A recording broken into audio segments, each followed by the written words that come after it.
ಒಂದು ಮೇರು ಕೃತಿ, ಕನ್ನಡಕ್ಕೆ ಶ್ರೇಷ್ಠ ಕೃತಿ. ಇಂಥ ಪವಿತ್ರ ಗ್ರಂಥವನ್ನ ಬರೆದು ಕೃತಕೃತ್ಯರಾಗಿ ನಮ್ಮ ಕೈಗೆ ಒಪ್ಪಿಸಿರುವುದರಿಂದ ಶ್ರೀಮಾನ್ ಡಿ ವಿ ಗುಂಡಪ್ಪರವರಿಗೆ, ದೇವನಹಳ್ಳಿ ವೆಂಕಟಪ್ಪ ಗುಂಡಪ್ಪ ಇವರ ಪೂರ್ಣ ಹೆಸರು.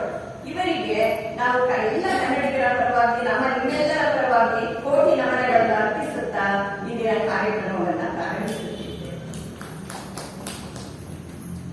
ಇವರು ಕೋಲಾರದ ಮುಳಿಬಾಗಿಲಿನಲ್ಲಿ ಜನಿಸಿದರು. ಮನೆಗೆ ಸ್ವಲ್ಪ ಬಡತನ ಇತ್ತು. ಕವಿಕೃತಿ ಪರಿಚಯ ಸ್ವಲ್ಪ. ಇವರು ಸ್ವಲ್ಪ ಬಡತನದಲ್ಲೇ ಬೆಳೆದವರು. ಸ್ಕೂಲ್ ಮಾಸ್ಟರ್ ಆಗಿದ್ರು, ಜರ್ನಲಿಸ್ಟ್ ಆಗಿದ್ರು, ಬೇರೆ ಬೇರೆ ಕೆಲಸಗಳನ್ನು ಮಾಡ್ತಾ ಇದ್ದವರಾಗಿದ್ರು. ಆದ್ರಿಂದ ಇವರು ಸಾಹಿತ್ಯ ಸೃಷ್ಟಿ ಆಮೇಲೆ ಇವರಿಗೆ ತುಂಬಾ ಆಸಕ್ತಿ ಮೂಡಿತು. ಚಿಕ್ಕ ವಯಸ್ಸಿನಲ್ಲಿ ಪ್ರಕೃತಿ ಗೀತೆಗಳು, ನಿವೇದನ, ಅಂತಃಪುರ ಗೀತೆಗಳು, ಸಾಹಿತ್ಯ ಮತ್ತು ಸಂಸ್ಕೃತಿ ಇಷ್ಟೆಲ್ಲ ಬೇಕಾದಷ್ಟು ಕೃತಿಗಳು ಕೊಟ್ಟಿದ್ದಾರೆ. ಒಂದು ದೊಡ್ಡ ಗ್ರಂಥವೇ ಆಗುತ್ತೆ ಹೇಳ್ತಾ ಹೋದರೆ. ಇವರು ಪರ್ಷಿಯನ್ ಕವಿ ಬರೆದಿರುವಂತ ಉಮರ್ ಖಯ್ಯಾಮ್ ಅನ್ನೋ ಒಂದು ಪ್ರಸಿದ್ಧ ಕಾವ್ಯವನ್ನ ಉಮರನ ಹೊಸಗೆ ಎಂದು ಕನ್ನಡಕ್ಕೆ ತಂದು ಕೊಟ್ಟಿದ್ದಾರೆ. ತುಂಬಾ ಚೆನ್ನಾಗಿದೆ. ಇನ್ನೊಂದು ಇವರ ಮತ್ತೊಂದು ಪುಸ್ತಕ ಮರಳು ಮುನಿಯನ ಕಗ್ಗ. ಮಂಕುತಿಮ್ಮನ ಕಗ್ಗದ ತಮ್ಮ ಅಂತ ಹೇಳ್ತಾರೆ. ಆದ್ರೆ ಅವರು ಪ್ರಕಟವಾಗುವ ಮೊದಲೇ ಅವರು ಸ್ವರ್ಗಸ್ಥರಾದರು. ಅದರಿಂದ ಜನರ ಬಾಯಿನಲ್ಲಿ ಹೆಚ್ಚು ಪ್ರಚಲಿತವಾಗಿಲ್ಲ ಮರಳು ಮುನಿಯನ ಕಗ್ಗ. ಎಲ್ಲರೂ ಮಂಕುತಿಮ್ಮನ ಕಗ್ಗವನ್ನ ತುಂಬಾ ಅಪೇಕ್ಷೆ ಪಡ್ತಾರೆ. ಈ ಮಂಕುತಿಮ್ಮನ ಕಗ್ಗದಲ್ಲಿ ಏನೇನು ಅಡಕವಾಗಿದೆ ಅಂತ ನಾವು ನೋಡಿದ್ರೆ, ಮನುಷ್ಯ ಹುಟ್ಟಿದಾಗಿನಿಂದ ಹಿಡಿದು ಸಾಯೋ ತನಕ ಅವರ ಜೀವನದ ಸಮಸ್ಯೆಗಳು, ರಹಸ್ಯಗಳು, ಪ್ರಶ್ನೆಗಳು, ಉತ್ತರಗಳು ಎಲ್ಲವೂ ನಮಗೆ ಕಗ್ಗದಲ್ಲಿ ಸಿಗುತ್ತೆ. ಅದನ್ನ ಅರ್ಥ ಮಾಡ್ಕೊಂಡು ಅರ್ಥೈಸ್ಕೊಳ್ಬೇಕು. ಓದಿ ಎಷ್ಟು ಸುಲಭ ಅಲ್ಲ. ಈ ಕಗ್ಗ ಅನ್ನೋದು ಕಗ್ಗಂಟು. ನಾವು ಅಲ್ಪರು ಸಾಮಾನ್ಯರು ಅಂತಹ ಮೇಲ್ಕೃತಿಗೆ ವ್ಯಾಖ್ಯಾನಗಳಷ್ಟು ಪ್ರಬುದ್ಧರಲ್ಲ. ಕಾರಣ ಈ ಶಂಕರ ಪ್ರತಿಷ್ಠಾನದಲ್ಲಿ, ಇಂಥ ಪವಿತ್ರ ವೇದಿಕೆ ಶಾರದಾ ಪೀಠದಲ್ಲಿ ಎಷ್ಟೊಂದು ಜನ ಗುರುಗಳು, ಹಿರಿಯರು, ಸಂತರು, ಸಾಧುಗಳು, ವಿದ್ವಜ್ಜನರು ಎಲ್ಲರೂ ಬಂದು ಇಲ್ಲಿ ಒಳ್ಳೆ ಉಪನ್ಯಾಸಗಳು ಕೊಟ್ಟು ಹೋಗಿದ್ದಾರೆ.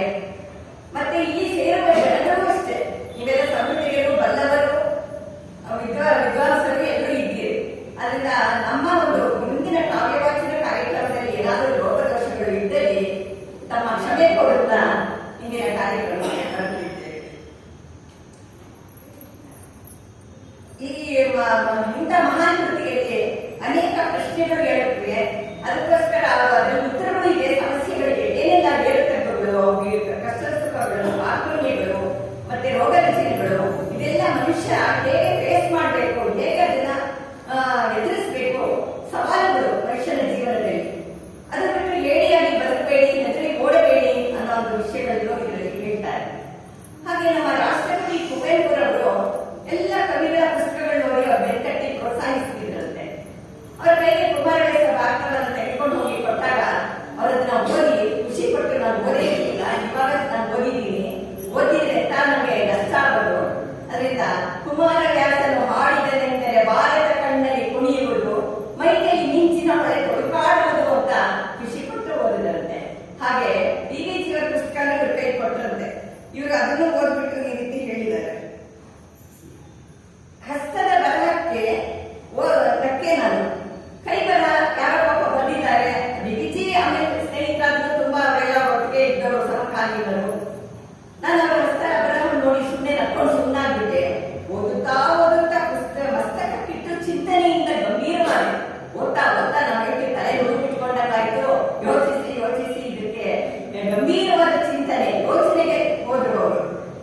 ವಿಸ್ತಾರದ ದರ್ಶನಕ್ಕೆ ತುತ್ತದಿಗೆ ಏರಿದೆ. ಯಾವ ಮೇರುಕೃತಿ ಇದು, ಸಾಮಾನ್ಯದ್ದಲ್ಲ. ಅವರ ಆಳ, ಅಗಲ, ವಿಸ್ತಾರ ಅದು ಎಟುಕಲಾದ ವಸ್ತು. ಅಷ್ಟು ಮೇಲಕ್ಕೆ ಅವರು ನಮ್ಮನ್ನು ಕರ್ಕೊಂಡು ಹೋಗ್ತಾರೆ, ಸರಿಯಾಗಿ ಹೋಗಿ ಅರ್ಥ ಮಾಡ್ಕೊಂಡ್ರೆ ಎಂದು ಈ ಮೇರುಕೃತಿಗೆ ನಾ ಕೈ ಮುಗಿದೆ. ಇಂತಹ ಒಂದು ಮೇರುಕೃತಿ ಕೊಟ್ಟಂತ ಕನ್ನಡಿಗರಿಗೆ ಡಾಕ್ಟರ್ ಡಿ ವಿ ಗುಂಡಪ್ಪ ನಮ್ಮ ಜೊತೆ ಇದಾರಲ್ಲ ಅಂತ ಸಂತೋಷ ಕೊಟ್ಟಿದ್ರು ಆ ಕಾಲದಲ್ಲಿ. ಆದ್ರೆ ಇವತ್ತು ಇಬ್ರು ಇಲ್ಲ. ನಾವು ಅಂದ್ರೆ ಅವರ ಕೃತಿಗಳನ್ನ, ಕಾವ್ಯಗಳನ್ನ ನಾವು ಸ್ಮರಿಸ್ತಾ ಇದ್ದೀವಿ, ಓದ್ತಾ ಇದ್ದೀವಿ. ಈಗ ಪದ್ಯ ಭಾಗ ಬರ್ತೇವೆ.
ಕೇವಲ ಭಕ್ತಿ ಭಾವ ಇದ್ರೆ ಸಾಕು ನಿನ್ನ ಹೃದಯದಲ್ಲಿ ಅಂತ ಹೇಳ್ತಾರೆ. ಇಂಥ ಒಂದು ಅವರವರ ಭಾವಕ್ಕೆ ಅವರವರ ಭಕ್ತಿಗೆ ಅವರವರಿಗೆ ತೆರೆನಾಗಿ ಇರುತ್ತೀಯನ್ನು ಶಿವಯೋಗಿ ತನ್ನ ಮುತ್ತಿನ ಷಟ್ಸರಿ ಹೇಳ್ತಾರೆ. ಅವರವರ ಭಾವನೆ, ನಮ್ಗೆ ದೇವರು ಆ ದೇವ್ರು ಬೇಕು, ಈ ದೇವ್ರು ಬೇಕು, ಒಟ್ಟಲ್ಲಿ ಒಬ್ಬನೇ ದೇವರಾದ್ರೂ ದೇವರೊಬ್ಬ ನಾಮ ಹಲವು ಅಂತ ಪೂಜಿಸ್ತೇವೆ. ಅದರಿಂದ ನಾವು ಈ ಒಂದು ನಂಬಿಕೆ ಕೆಲಸ ಮಾಡೋದ ನನಗೆ ಸಿಗತ್ತೆ ತಲುಪತ್ತೆ. ನಿನ್ನ ಒಂದು ಸತ್ಯ, ನಂಬಿಕೆಯ ಆದರ್ಶತೆ, ಸೇವೆ ಇಂಥ ಒಳ್ಳೆಯ ಕೆಲಸಗಳು ಮಾಡಿದಾಗ ಮಾತ್ರ ಅದು ನನಗೆ ತಲುಪತ್ತೆ ಬಂದು ನೀನು ಯಾವ ಪೂಜೆ ಪುರಸ್ಕಾರಗಳು ಆಡಂಬರಗಳು ನನಗೆ ಬೇಡ ಅಂತ ಈ ಪದ್ಯದಲ್ಲಿ ಹೇಳ್ತಾರೆ. ತಮ್ಮ ಇಷ್ಟ ದೈವವನ್ನು ಸ್ಮರಿಸಿಕೊಂಡಿದ್ದಾರೆ.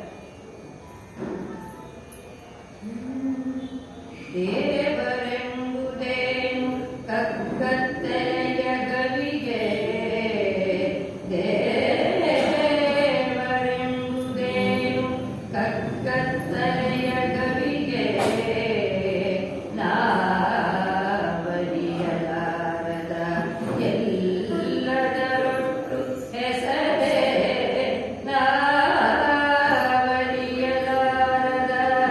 ಎಲ್ಲದರ ಒಟ್ಟು ಹೆಸರೇ, ಕಾವನು ಓವನು ಇರಂಗೆ ಜಗದ ಕಥೆಯೇಗಿಂತು, ಕಾವನೊರ್ವನಿರಲಿಕೆ ಜಗದ ಕಥೆಯೇಗಿಂತು, ಸಾವು ಹುಟ್ಟುಗಳೇನು, ಸಾವು ಹುಟ್ಟುಗಳೇನು, ಮಂಕುತಿಮ್ಮ ಮಂಕುತಿಮ್ಮ. ಈ ಪದ್ಯದಲ್ಲಿ ಆಗಲೇ ಪ್ರಶ್ನೆ ಉದ್ಭವವಾಗುತ್ತೆ, ಅಲ್ಲಿ ಉತ್ತರನೂ ಇದೆ. ದೇವರೆಂಬುದೇನು, ಎಲ್ಲಿದ್ದಾನೆ, ಕಣ್ಣು ಕಾಣದ ದೃಶ್ಯ ರೂಪ ಅಂತೀರಾ, ಅವನೇನೋ ಕಗ್ಗತ್ತಲ್ಲಿ ಗವಿಯಲ್ಲಿ ಅಡಿಗೆ ಕುಳಿತಿದ್ದಾನ, ಯಾಕೆ ಅವನು ಮುಖ ನಮ್ಗೆ ಕಾಣಲ್ಲ, ನಾವು ಎಷ್ಟು ಭಕ್ತಿಯಿಂದ ಪ್ರಾರ್ಥಿಸಿದ್ರು ನಮ್ಮ ಎದುರಿಗೇನು ಬರಲ್ವಲ್ಲ. ಜಗತ್ರಕ್ಷಕ ಒಬ್ಬನಿದ್ರೆ ಲೋಕದಲ್ಲಿ ಇರುವ ಕಥೆ ಏನು ಹಾಗಾದ್ರೆ? ಈ ಹುಟ್ಟು ಸಾವು, ರೋಗ ರುಜಿನ, ಕಷ್ಟ ಕಾರ್ಪಣ್ಯಗಳು ಮನುಷ್ಯರಿಗೆ ಯಾಕೆ ಈ ತರ ಕಾಡುತ್ತೆ, ಜೀವನದ ಸಮಸ್ಯೆಗಳು, ಅವನೊಬ್ಬ ಇದ್ರೆ ಅವ್ನು ರಕ್ಷಕ ಅಂತೀವಿ, ಅವನು ನಮ್ಮನ್ನು ಕಾಪಾಡ್ಬೇಕಲ್ವೇ ಅಂತ ಆ ದೇವರನ್ನ ಸ್ಮರಿಸ್ಕೋತೀವಿ. ಆದ್ರೆ ಅವರವರ ಕರ್ಮ, ಅವರವರ ಜೀವನದ ಅನುಭವಿಸೋದನ್ನ ಅನುಭವಿಸಲೇಬೇಕಾಗುತ್ತೆ ಅಂತಾನು ಹೇಳ್ತಾರೆ. ಹೀಗೆ ಒಂದು ಸಣ್ಣ ಮೀನಿರುತ್ತಂತೆ, ಒಂದು ಸಮುದ್ರದಲ್ಲಿ ಒಂದು ಉದಾಹರಣೆ, ಒಂದು ಸಮುದ್ರ ದೇವತೆ, ಆ ಮೀನು ಸಮುದ್ರ ದೇವತೆಯನ್ನು ತುಂಬಾ ಇಷ್ಟಪಡ್ತಾ ಇರುತ್ತೆ. ದಿನನಿತ್ಯವೂ ನಮಿಸ್ತಾ ನನ್ಗೆ ನೀವು ರಕ್ಷಕ, ನಾನು ಇಲ್ಲಿ ಇದ್ರ ನಿನ್ನಿಂದ ಜೀವಿಸ್ತಾ ಇದ್ದೀನಿ ಸಂತೋಷವಾಗಿ ಅಂತ ಹೇಳುತ್ತಂತೆ. ಹಾಗೆ ಈ ಸಮುದ್ರ ದೇವತೆಗೆ ನಾನು ಏನನ್ನಾದ್ರೂ ಅರ್ಪಿಸ್ಬೇಕಲ್ಲ ಅಂತ ಕಡಲಿನ ಒಳಗೆ ಹೋಗಿ ಒಳ್ಳೊಳ್ಳೆ ಮುತ್ತುಗಳನ್ನ ಆರಿಸಿ ಒಂದು ಮುತ್ತಿನ ಸರ ಮಾಡಿ ಬಂದು, ಸಮುದ್ರ ದೇವತೆ ಇದನ್ನ ನೀನು ಒಪ್ಪಿಸ್ಕೊ, ನಿನಗೆ ಕೊಡ್ತಾ ಇದ್ದೀನಿ ನಾನು ಪ್ರೀತಿಯಿಂದ ಅಂತ ಹೇಳುತ್ತಂತೆ. ಆ ಸಮುದ್ರ ದೇವತೆ ನಡ್ಕೊಂಡು ಸುಮ್ಮನೆ, ಯಾಕಪ್ಪ ನಗ್ತಾ ಇದೆಯಾ, ನನ್ನ ಕೈಲಾಗಿ ನಾನು ಕೊಟ್ಟೆ ಪ್ರೀತಿಯಿಂದ ಅಂತ ಹೇಳಿದಾಗ ಸಮುದ್ರ ಹೇಳುತ್ತಂತೆ, ಅಯ್ಯೋ ನೀ ಈ ಕಡಲು ನನ್ನದೇ, ಸಮುದ್ರ ನನ್ನದೇ, ಇರೋ ಮುತ್ತು ನನ್ನದೇ, ಈ ನೀರು ನನ್ನದೇ, ನೀರು ನನ್ನವನೇ, ನನ್ನದೇ ಎಲ್ಲ ವಸ್ತುಗಳನ್ನ ನನ್ನದೇ ಆಗಿರುವ ಪ್ರಪಂಚ, ನೀ ಕೊಡೋದೇನಿದೆ ಹೊಸದಾಗಿ, ಅದರಿಂದ ನನಗೆ ಯಾವುದು ನಿಂತ ಬೇಡ, ಒಂದು ಭಕ್ತಿ ಭಾವವಿದ್ದರೆ ಸಾಕು. ಇದು ಮನುಷ್ಯರಿಗೂ ಅನ್ವಯಿಸುತ್ತೆ, ಎಲ್ಲರಿಗೂ ಅನ್ವಯಿಸುತ್ತೆ. ಒಂದೇ ಗಣವತ ಕಾಣುತ್ತ, ಒಂದೇ ನೆಲವನ್ನು ಉಳಿಯುತ್ತ, ಒಂದೇ ಧಾನ್ಯವನ್ನುತ್ತ, ಒಂದೇ ನೀ ಕುಳಿತು, ಒಂದೇ ಗಗನವ ಕಾಣುತ್ತ, ಒಂದೇ ನೆಲವನ್ನು ಉಳಿಯುತ್ತ, ಒಂದೇ ಧಾನ್ಯವನ್ನುತ್ತ, ಒಂದೇ ನೀ ಕುಳಿತು, ಒಂದೇ ಗಾಳಿಯನ್ನು ಸಿರ್ವ ನರಜಾತಿಯೊಳಗೆಂದು, ಒಂದೇ ಗಾಳಿಯನ್ನು ಸಿರ್ವ ನರಜಾತಿಯೊಳಗೆಂದು, ಬಂಧುರಿ ವೈಷಮ್ಯ, ಬಂಧುರಿ ವೈಷಮ್ಯ, ಮಂಕುತಿಮ್ಮ ಮಂಕುತಿಮ್ಮ.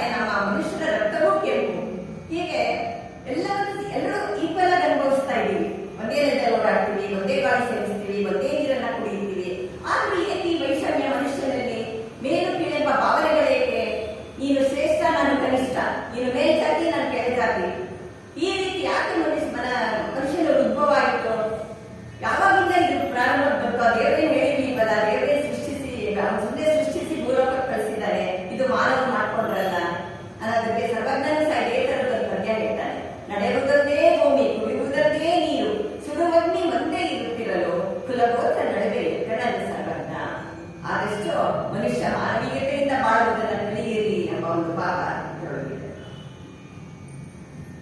ಹುಲ್ಲಾಗು ಬೆಟ್ಟದಡಿ ಮನೆಗೆ ಮಲ್ಲಿಗೆಯಾಗು ಕಲ್ಲಾಗು ಕಷ್ಟಗಳ ಮಳೆ ತವಿದಿ ಸೂರಿಯೇ ಹುಲ್ಲಾಗು ಬೆಟ್ಟದಡಿ ಮನೆಗೆ ಮಲ್ಲಿಗೆಯಾಗು ಕಲ್ಲಾಗು ಕಷ್ಟಗಳ ಮಳೆಯ ವಿಧಿ ಸೂರಿಯೇ ಬೆಂದ ಸಕ್ಕರೆಯಾಗು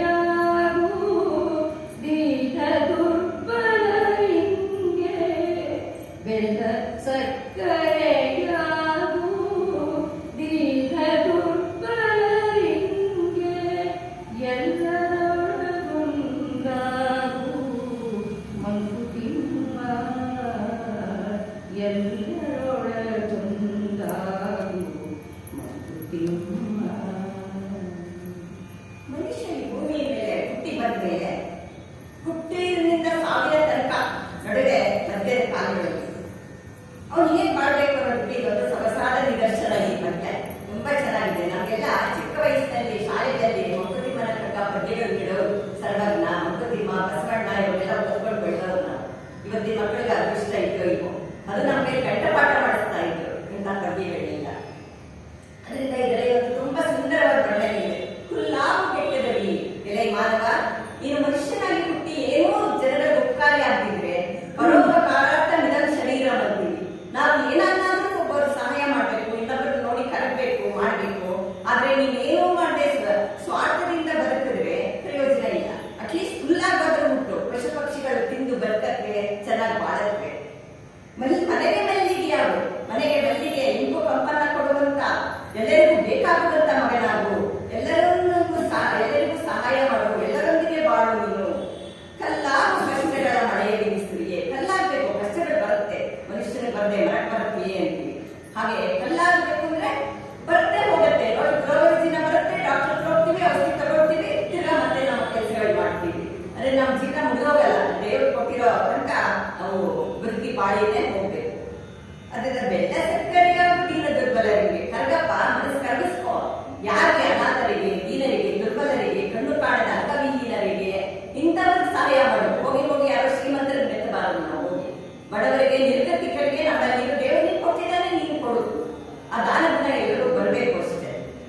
ಎಲ್ಲರೊಳಗೊಂದಾಗ ಮಂಕುತಿಮ್ಮ, ಏನಾದರೂ ಮೊದಲು ಮಾನವನಾಗು. ಮಾನವೀಯತೆಯನ್ನು ಉಳಿಸಿಕೊಂಡು ಎಲ್ಲರ ಜೊತೆ ಬಾಳ್ತಾ ಈ ಭೂಲೋಕವನ್ನ ನಗುನಗುತ್ತಾ, ಸಾವು ಬಂದಾಗ ನಗುನಗುತ್ತಾ ಕೆರಳು ಅಂತ ಹೇಳ್ತಾರೆ ಇನ್ನೊಂದು ಪದ್ಯದಲ್ಲಿ. ಈ ರೀತಿ DVG ಅವರು ಮನುಷ್ಯನ ಅದಕ್ಕೆ ಹೇಳಿದ್ರು, ಪ್ರತಿಯೊಂದು ಪದ್ಯವೂ ಒಂದು ಪ್ರಬಂಧ ಆಗುತ್ತೆ ಅಥವಾ ವಿಚಾರಗಳ ಮಾಲಿಕೆ ಆಗುತ್ತೆ. ಒಂದೊಂದು ಪುಟ್ಟ ಪುಟ್ಟ ವಿಷಯಗಳಲ್ಲಿ ಒಂದು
ಮನುಷ್ಯನಾಗ್ತೀಯಾ ಅನ್ನೋದು ಅರ್ಥ ಇದೆ.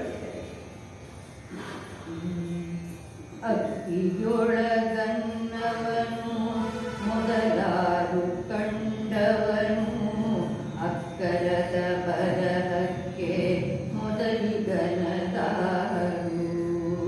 ಅಕ್ಕಿಯೊಳಗನ್ನವನು ಮೊದಲಾರು ಕಂಡವನು ಅಕ್ಕರದ ಬರಹಕ್ಕೆ ಮೊದಲಿಗನದಾರು. ಲೆಕ್ಕವಿರಿಸಿಲ್ಲ ಜಗ ತನ್ನಾದಿ ಬಂಧುಗಳ, ಲೆಕ್ಕವಿರಿಸಿಲ್ಲ ಜಗ ತನ್ನಾದಿ ಬಂಧುಗಳ. ದಕ್ಕುವುದೇ ನಿನಗೆ ಜಸ, ದಕ್ಕುವುದೇ ನಿನಗೆ ಜಸ ಮಂಕುತಿಮ್ಮ, ದಕ್ಕುವುದೇ ನಿನಗೆ ಜಸ ಮನುಷ್ಯನಿಗೆ ಆಹಾರ ಇದೆಲ್ಲ ಹೇಗಂತು ಮೊದಲಿಂದ. ಅಕ್ಕಿಯೊಳಗೆ ಅನ್ನವನ್ನು ಮೊದಲಾರು ಕಂಡವನು. ಇಡಿಯಿಂದ ಮೊಳಕೆಯಿಂದ ಫಸಲು ಬಂತು, ಪಚ್ಚೆ ಪೈರು ಬೆಳೆದ, ಭತ್ತ ರಾಗಿ ಕಾಳು ಬೆಳೆದ. ಅದಕ್ಕೆ ಮೊದಲಿಗರಾರು ಯಾರು ಮಾಡಿದ್ದು? ಭತ್ತದಿಂದ ಅಕ್ಕಿ ಮಾಡಬೇಕು, ಅಕ್ಕಿಯಿಂದ ಅನ್ನ ಮಾಡಬೇಕು, ಅನ್ನ ನಮ್ಮ ಹೊಟ್ಟೆಗೆ ಹೋಗ್ಬೇಕು. ಅಷ್ಟನ್ನು ಮಾತ್ರ ನಮ್ಗೆ ಇವತ್ತಿಗೂ ಗೊತ್ತು ನಮ್ಗೆ. ಅದು ಬಿಟ್ಟು ಹಿಂದೆ ಯಾರು ಇವಾಗ ಆದಿವಾಸಿ ಮನುಷ್ಯ ಕಾಡಿನಲ್ಲಿದ್ದ, ಬೇಟೆಯಾಡಿ ಪ್ರಾಣಿಗಳನ್ನ ತಿಂದು ಬದುಕ್ತಾ ಇದ್ದ. ಆದ್ರೆ ಅವನು ನಾಗರಿಕನಾಗ್ತಾ ಸುಸಂಸ್ಕೃತನಾಗ್ತಾ ಅವನ ಆಹಾರವನ್ನು ಅವನೇ ಬೆಳ್ಕೊಳಕ್ ಶುರು ಮಾಡ್ದ. ಒಂದೊಂದೇ ಕಲ್ತು ಸೃಷ್ಟಿಯನ್ನ ನೋಡಿ ಕಲ್ತ ಅವನು. ಪ್ರಾಣಿ ಪಕ್ಷಿಗಳು ನೋಡಿ, ಸೃಷ್ಟಿಯನ್ನು ನೋಡಿ ಕಲ್ತ್ಕೊಂಡು ಮುಂದೆ ಬಂದ. ಆದ್ರಿಂದ ಇವತ್ತು ಎಷ್ಟೊಂದು ಏನೇನು ಆವಿಷ್ಕಾರಗಳು ಮಾಡ್ಬೇಕು ಅದು ಮನುಷ್ಯ ಮಾಡ್ತಿದ್ದಾನೆ. ದೇವರು ನೈದ ಬಟ್ಟೆ ಮಾನವ ನೈದದ್ದು ಬೇರೆ ಎಲ್ಲ ಕಂಡಿಡ್ದಿದ್ದೆಲ್ಲ ಬೇರೆ ಬೇರೆ ವಸ್ತುಗಳನ್ನೆಲ್ಲ ಮನುಷ್ಯ ತನ್ನ ಬುದ್ಧಿವಂತಿಕೆಯಿಂದ ಕಂಡುಹಿಡ್ತಾ ಬರ್ತಿದ್ದಾನೆ. ಅಕ್ಕರದ ಬರಹಕ್ಕೆ ಮೊದಲಿಗರಾರು. ನಾವೆಲ್ಲ ಇಷ್ಟೊಂದು ಮಾತಾಡ್ತೀವಿ, ಇಷ್ಟೊಂದು ಪುಸ್ತಕಗಳಿದೆ, ಇಷ್ಟೊಂದು ಪ್ರಪಂಚದಲ್ಲಿ ಎಲ್ಲ ನಡೀತಿದೆ. ಆದ್ರೆ ಅಕ್ಷರ ಯಾಕೆ ಹಿಡಿದ್ರು? ಅಕ್ಕರದ ಬರಹಕ್ಕೆ ಮೊದಲಿಗರಾರು ಅಂದ್ರೆ ಅಕ್ಷರ ಹೇಗೆ ಹುಟ್ಟು ಬಂತು? ನಾವು ಲಿಂಗ್ವಿಸ್ಟಿಕ್ಸ್ ಅಥವಾ ಭಾಷಾಶಾಸ್ತ್ರ ಇದೆಲ್ಲ ಓದಿದಾಗ ನಮಗೆ ಗೊತ್ತಾಗುತ್ತೆ. ಮನುಷ್ಯ ಧ್ವನಿಯನ್ನ, ಪ್ರಾಣಿಗಳ ಕೂಗುಗಳನ್ನ ಅನುಸರಿಸಿ ಧ್ವನಿಯನ್ನ ಹೊರಡಿಸ್ತಾ ಇದ್ದ. ಅದರಲ್ಲಿ ನಗು, ಸಂತೋಷ, ಕ್ರೋಧ, ಭಯ ಎಲ್ಲವೂ ಇರ್ತಿತ್ತು. ಮೊದಲು ಅವನೊಂದು ಪ್ರೇರನ್ನು ನೋಡಿ ಕಾಡಲ್ಲಿ ಇಟ್ಕೊಂಡು ಅವನು ಹೆಸರುಕೊಂಡು ಅವನದೇ ಧ್ವನಿಯನ್ನ ಉಚ್ಚರಿಸ್ತಾ ಇದ್ದ. ಆ ಧ್ವನಿಯ ಆಧಾರದ ಮೇಲೆ ಮುಂದೆ ಬಂದಂತ ಭಾಷಾಶಾಸ್ತ್ರಜ್ಞರು ಒಂದೊಂದೇ ಶಬ್ದಗಳಿಗೆ, ಆ ಧ್ವನಿಗೆ ತಕ್ಕ ಶಬ್ದಗಳನ್ನ ಅವರು ಕಂಡುಹಿಡಿಯಕ್ಕೆ ಶುರು ಮಾಡಿದ್ರು ಅಂತ ಇದೆಲ್ಲ ಭಾಷಾಶಾಸ್ತ್ರಗಳಲ್ಲಿ ಬರುತ್ತೆ. ಹಾಗೆ ಬರುತ್ತೆ, ನಾಭಿಯಿಂದ ಬರ್ಬೋದು, ಬಾಯಿಂದ ಬರ್ಬೋದು, ಹಲ್ಲಿಂದ ಬರುತ್ತೆ, ತುಟಿಲಿಂದ ಬರುತ್ತೆ. ಅವನನ್ನು ನಾವು ವರ್ಣಮಾಲೆಗೆ ನಾವು ಉಚ್ಚರಿಸಿದಾಗ ನಾವು ಗೊತ್ತಾಗುತ್ತೆ ಪದಗಳು ಎಲ್ಲಿ ನಿಂತ್ಕೊಂಡು ಬರುತ್ತೆ ಅಂತ. ಈ ರೀತಿ ಆದ್ರೆ ನಮ್ಗೆ ಒಂದು 3-4 ತಲೆಮಾರು ಮಾತ್ರ ಗೊತ್ತಿರುತ್ತೆ. ಮಗ, ತಂದೆ, ತಾತ, ಮುತ್ತಾತ, ಅದು ಬಿಟ್ಟು ಅದರಿಂದ ಆಚೆ ನಮ್ಗೆ ಗೊತ್ತಿರಲ್ಲ. ಅದರಿಂದ ಎಷ್ಟೋ ಜನ ಯುಗಾಂತರಗಳಲ್ಲಿ ಬಂದು ಹೋದ್ರು, ಯಾರು ಮಾಡಿದ್ರು ಅಂತ ಯಾರಿಗೂ ಏನೂ ಗೊತ್ತಿರಲ್ಲ. ನಾವು ಅದನ್ನ ಅನುಸರಿಸ್ಕೊಂಡು ಹೋಗ್ತಾ ಇರ್ತೀವಿ ಅಷ್ಟೇ. ಲೆಕ್ಕವಿರಿಸಿಲ್ಲ ಜಗ ತನ್ನಾದಿ ಬಂಧುಗಳ, ಲೆಕ್ಕವೇ ಇಲ್ಲ. ಯುಗಾಂತರಗಳಿಂದ ಬಂದವರು, ಓದವರು, ಸಾಧಕರು, ಸಂಗೀತ, ವಿದ್ಯೆ, ವಿಜ್ಞಾನ, ಕಲೆ, ಅವರೆಲ್ಲ ಎಂತೆಂಥವರು, ಎಂದರೋ ಮಹಾನುಭಾವರು ಈ ಪ್ರಪಂಚದಲ್ಲಿ ಬಂದರು ಹೋದ್ರು. ಆದ್ರೆ ನಿನ್ನದೊಂದೇ ಯಶಸ್ಸು, ಕೀರ್ತಿ ಅಂತ ಬಾಯಿ ಮಾಡ್ಕೊತಿದೆಯಲ್ಲ, ನಿನ್ನ ಹೆಸರು ಬರಬೇಕು ಅಂತ ಅನ್ಕೊಂಡ್ರೆ ಜನ ದಕ್ಕೋದೇ ನಿನಗೆ ಮಂಕುತಿಮ್ಮ. ಯಶಸ್ಸು ನಿನ್ನದಾಗಕ್ಕೆ, ಅದಕ್ಕೆ ನಿನ್ನ ಪಾಡಿಗೆ ನೀನು ಕೆಲಸ ಮಾಡ್ಕೊಂಡು ಹೋಗೋದನ್ನ ಮೌನವಾಗಿದ್ದು ನಿನ್ನ ಕರ್ತವ್ಯವನ್ನ ನೀನು ಮಾಡು ಅನ್ನೋದು ಈಗ ಬಂದಿದೆ. ನಾನು ಮಾಡು ಕೈಗೆ ದೊರೆತು ಜಗವ, ನಾನೇನು ಹುಲ್ಲು ಕಟ್ಟಿಗೆಂಬ ನುಡಿಬೇಡ. ಏನಾನು ಮಾಡು ಕೈಗೆ ದೊರೆದು ಜಗವ, ನಾನೇನು ಹುಲ್ಲು ಕಟ್ಟಿಗೆಂಬ ನುಡಿಬೇಡ.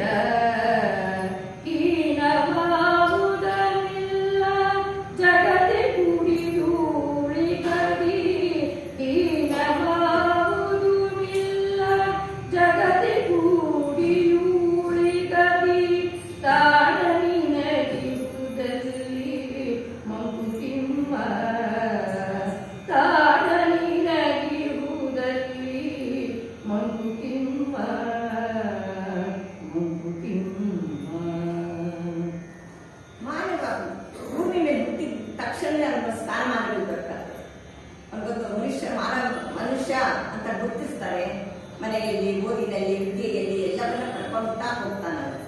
ಅದರಿಂದ ಆಮೇಲೆ ಏನ್ ಮಾಡ್ಬೇಕು, ಸುಮ್ಮನೆ ಕೂತು ಭೂಮಿಗೆ ಭಾರವಾಗಬೇಡ ತಮ್ಮ, ನೀನು ಏನಾದ್ರೂ ಕೆಲಸ ಮಾಡ್ಬೇಕು, ನಿನ್ನ ಕಾಲ ಮೇಲೆ ನೀನು ನಿಲ್ಬೇಕು, ನಿನ್ನ ಅನ್ನವನ್ನ ನೀನು ದುಡಿದು ತಿನ್ನಬೇಕು. ಸುಮ್ಮನೆ ಸೋಮಾರಿಯಾಗಿ ಕೂತು ಹೋದ್ರೆ ಮನುಷ್ಯನಿಗೆ ಬೆಲೆ ಇರಲ್ಲ. ಅದರಿಂದ ಈ ಜಗತ್ತೇ ಅನ್ನೋದು ಒಂದು ಗುಡಿ, ನಾವೆಲ್ಲ ಜಗತ್ತಿನ ಗುಡಿ ಆಳುಗಳು. ಇಲ್ಲಿ ಯಾವುದು ಶ್ರೇಷ್ಠವಿಲ್ಲ, ಯಾವುದು ಕನಿಷ್ಠವಿಲ್ಲ. ಅವರವರ ದುಡಿದು ತಿನ್ನೋದು ಅದೇ ಅವರ ಪಾಲಿಗೆ. ಇವಾಗ ಚಮ್ಮಾರ, ಕಂಬಾರ, ಕುಮ್ಮಾರ ಅಂತ ಎಲ್ಲರೂ ಹಿಂದಿನಿಂದ ಬಂದ್ರು ಅವರವರ ವಂಶಪಾರಂಪರ್ಯವಾಗಿ ಕೆಲಸ ಮಾಡ್ತಾ ಇದ್ರು. ಅದರಿಂದ ಕೆಲಸದಲ್ಲಿ ಯಾವುದು ಮೇಲು ಕೀಳಿಲ್ಲ. ಒಬ್ಬ ಸಾಫ್ಟ್ವೇರ್ ಅಧಿಕಾರಿ AC ರೂಮ್ನಲ್ಲಿ ಕುತ್ಕೊಂಡು ಕೆಲಸ ಮಾಡೋದು ಒಂದೇ, ಒಬ್ಬ ಗಾರೆ ಕೆಲಸ, ಟೈಲರ್ ಕೆಲಸ, ಬೇರೆ ಎಲ್ಲ ಕೆಲಸಗಳು. ಯಾಕಂದ್ರೆ ಅವರವರಿಗೆ ಆ ಕೆಲಸಗಳು ಗೊತ್ತಿರುತ್ತೆ. ನಾವು ಅವ್ರ ಕೆಲಸ ಮಾಡಕ್ಕಾಗಲ್ಲ, ಅವ್ರು ನಮ್ಮ ಕೆಲಸ ಮಾಡಕ್ಕಾಗಲ್ಲ. ಅದರಿಂದ ಅವರ ಪಾಲಿಗೆ ಅದು ಉದ್ಯೋಗ ಒಂದು. ಇದೊಂದು ಉದಾಹರಣೆ ಹೇಳ್ಬೋದಿದಕ್ಕೆ. ಗೂಗಲ್ನ CEO ಅಧಿಕಾರಿ ಇವತ್ತಿಗೂ ಇದ್ದಾರೆ, ಅವರು ಶ್ರೇಷ್ಠ ಅಧಿಕಾರಿ, ದೊಡ್ಡ ಪದವಿ. ಅವರ ಹೆಸರು ಸುಂದರ ಪಿಚ್ಚೈ ಅಂತ, ತಮಿಳುನಾಡಿನವರು. ಇನ್ನ ಗೌರಾಂಗ ದಾಸ್ ಅಂತ ಭಕ್ತರು, ಅವರು ಸಹ. ಇವರಿಬ್ರು ಬಹಳ ಆಪ್ತ ಸ್ನೇಹಿತರಂತೆ, ಚಿಕ್ಕ ವಯಸ್ಸಿಂದ ಆಡಿ ಪಾಡಿನಲ್ಲವರು. ಅವರಿಬ್ರು ಮುಂಬೈ ಹೋಗಿ IIT ಶ್ರೇಷ್ಠ ಪದವಿ ಪಡ್ಕೊಂಡು ಅವರವರ ಅಗಲಿಕೆ ಬಂತು. ಅವ್ರ ಒಟ್ಟಿಗೆ ಇದ್ದವರು. ಅವರು ಕಾರ್ಪೊರೇಟ್ ಫೀಲ್ಡ್ ಹೋದ್ರು, ಇವರು ಆಧ್ಯಾತ್ಮಿಕ ದಾರಿ ಹಿಡಿದು ಇಸ್ಕಾನ್ ಗುರುಗಳಾದ್ರು ನಮ್ಮ ಗೌರಾಂಗ ದಾಸ್. ಅವರಿಬ್ಬರು ಭೇಟಿನೇ ಇರಲಿಲ್ಲ. ಅವಾಗ ಯಾವಾಗಲೂ ಭೇಟಿನೇ ಇಲ್ವಲ್ಲ ಅಂತ ಮಾತಾಡ್ಕೊಳ್ತಿದ್ರು. ಒಂದ್ಸರಿ ಒಂದೇ ವೇದಿಕೆಯ ಮೇಲೆ ಇಬ್ರು ಭೇಟಿಯಾಗಬೇಕಾಗ್ತಿತ್ತು. ಅವಾಗ ಈ ಪಿಚ್ಚೈ ಹೇಳ್ತಾರಂತೆ, ಏನಪ್ಪ ಗೌರಾಂಗ, ನೀನು ಎಷ್ಟು ಚೆನ್ನಾಗಿದ್ಯಾ, ನಿನ್ನ ಮುಖ ಎಷ್ಟು ಕಾಯಲಿದೆ, ನಿನ್ನ ಕಣ್ಣಲ್ಲಿ ಎಂತ ಕಾಂತಿ ಇದೆ, ನೀನ್ ದಷ್ಟಪುಷ್ಟನಾಗಿದೀಯಾ, ಇಷ್ಟೊಂದು ನಗು ಮುಖ ನಿನಗೆ, ತುಂಬಾ ಚೆನ್ನಾಗಿದೀಯಾ ಅಂತ ಮಾತಾಡಿಸ್ತಾರೆ ಗೆಳೆಯರು ನಕ್ಕೊಂಡು. ಅವಾಗ ಗೌರಾಂಗ ದಾಸ್ ಹೇಳ್ತಾರಂತೆ, ಇಸ್ಕಾನ್ ಗುರುಗಳು ಅವ್ರು ಹೇಳ್ತಾರಂತೆ, ಅಪ್ಪ ನೀನು ಗೂಗಲ್ ಜೊತೆ ವ್ಯವಹರಿಸಿ ನೀನು ಒತ್ತಡ ತಂದ್ಕೊಂಡಿದ್ಯಾ, ನಾನು ದೇವರ ಜೊತೆ ವ್ಯವಹರಿಸಿ ಒತ್ತಡ ನಿವಾರಣೆ ಮಾಡ್ಕೊಂಡಿದ್ದೀನಿ.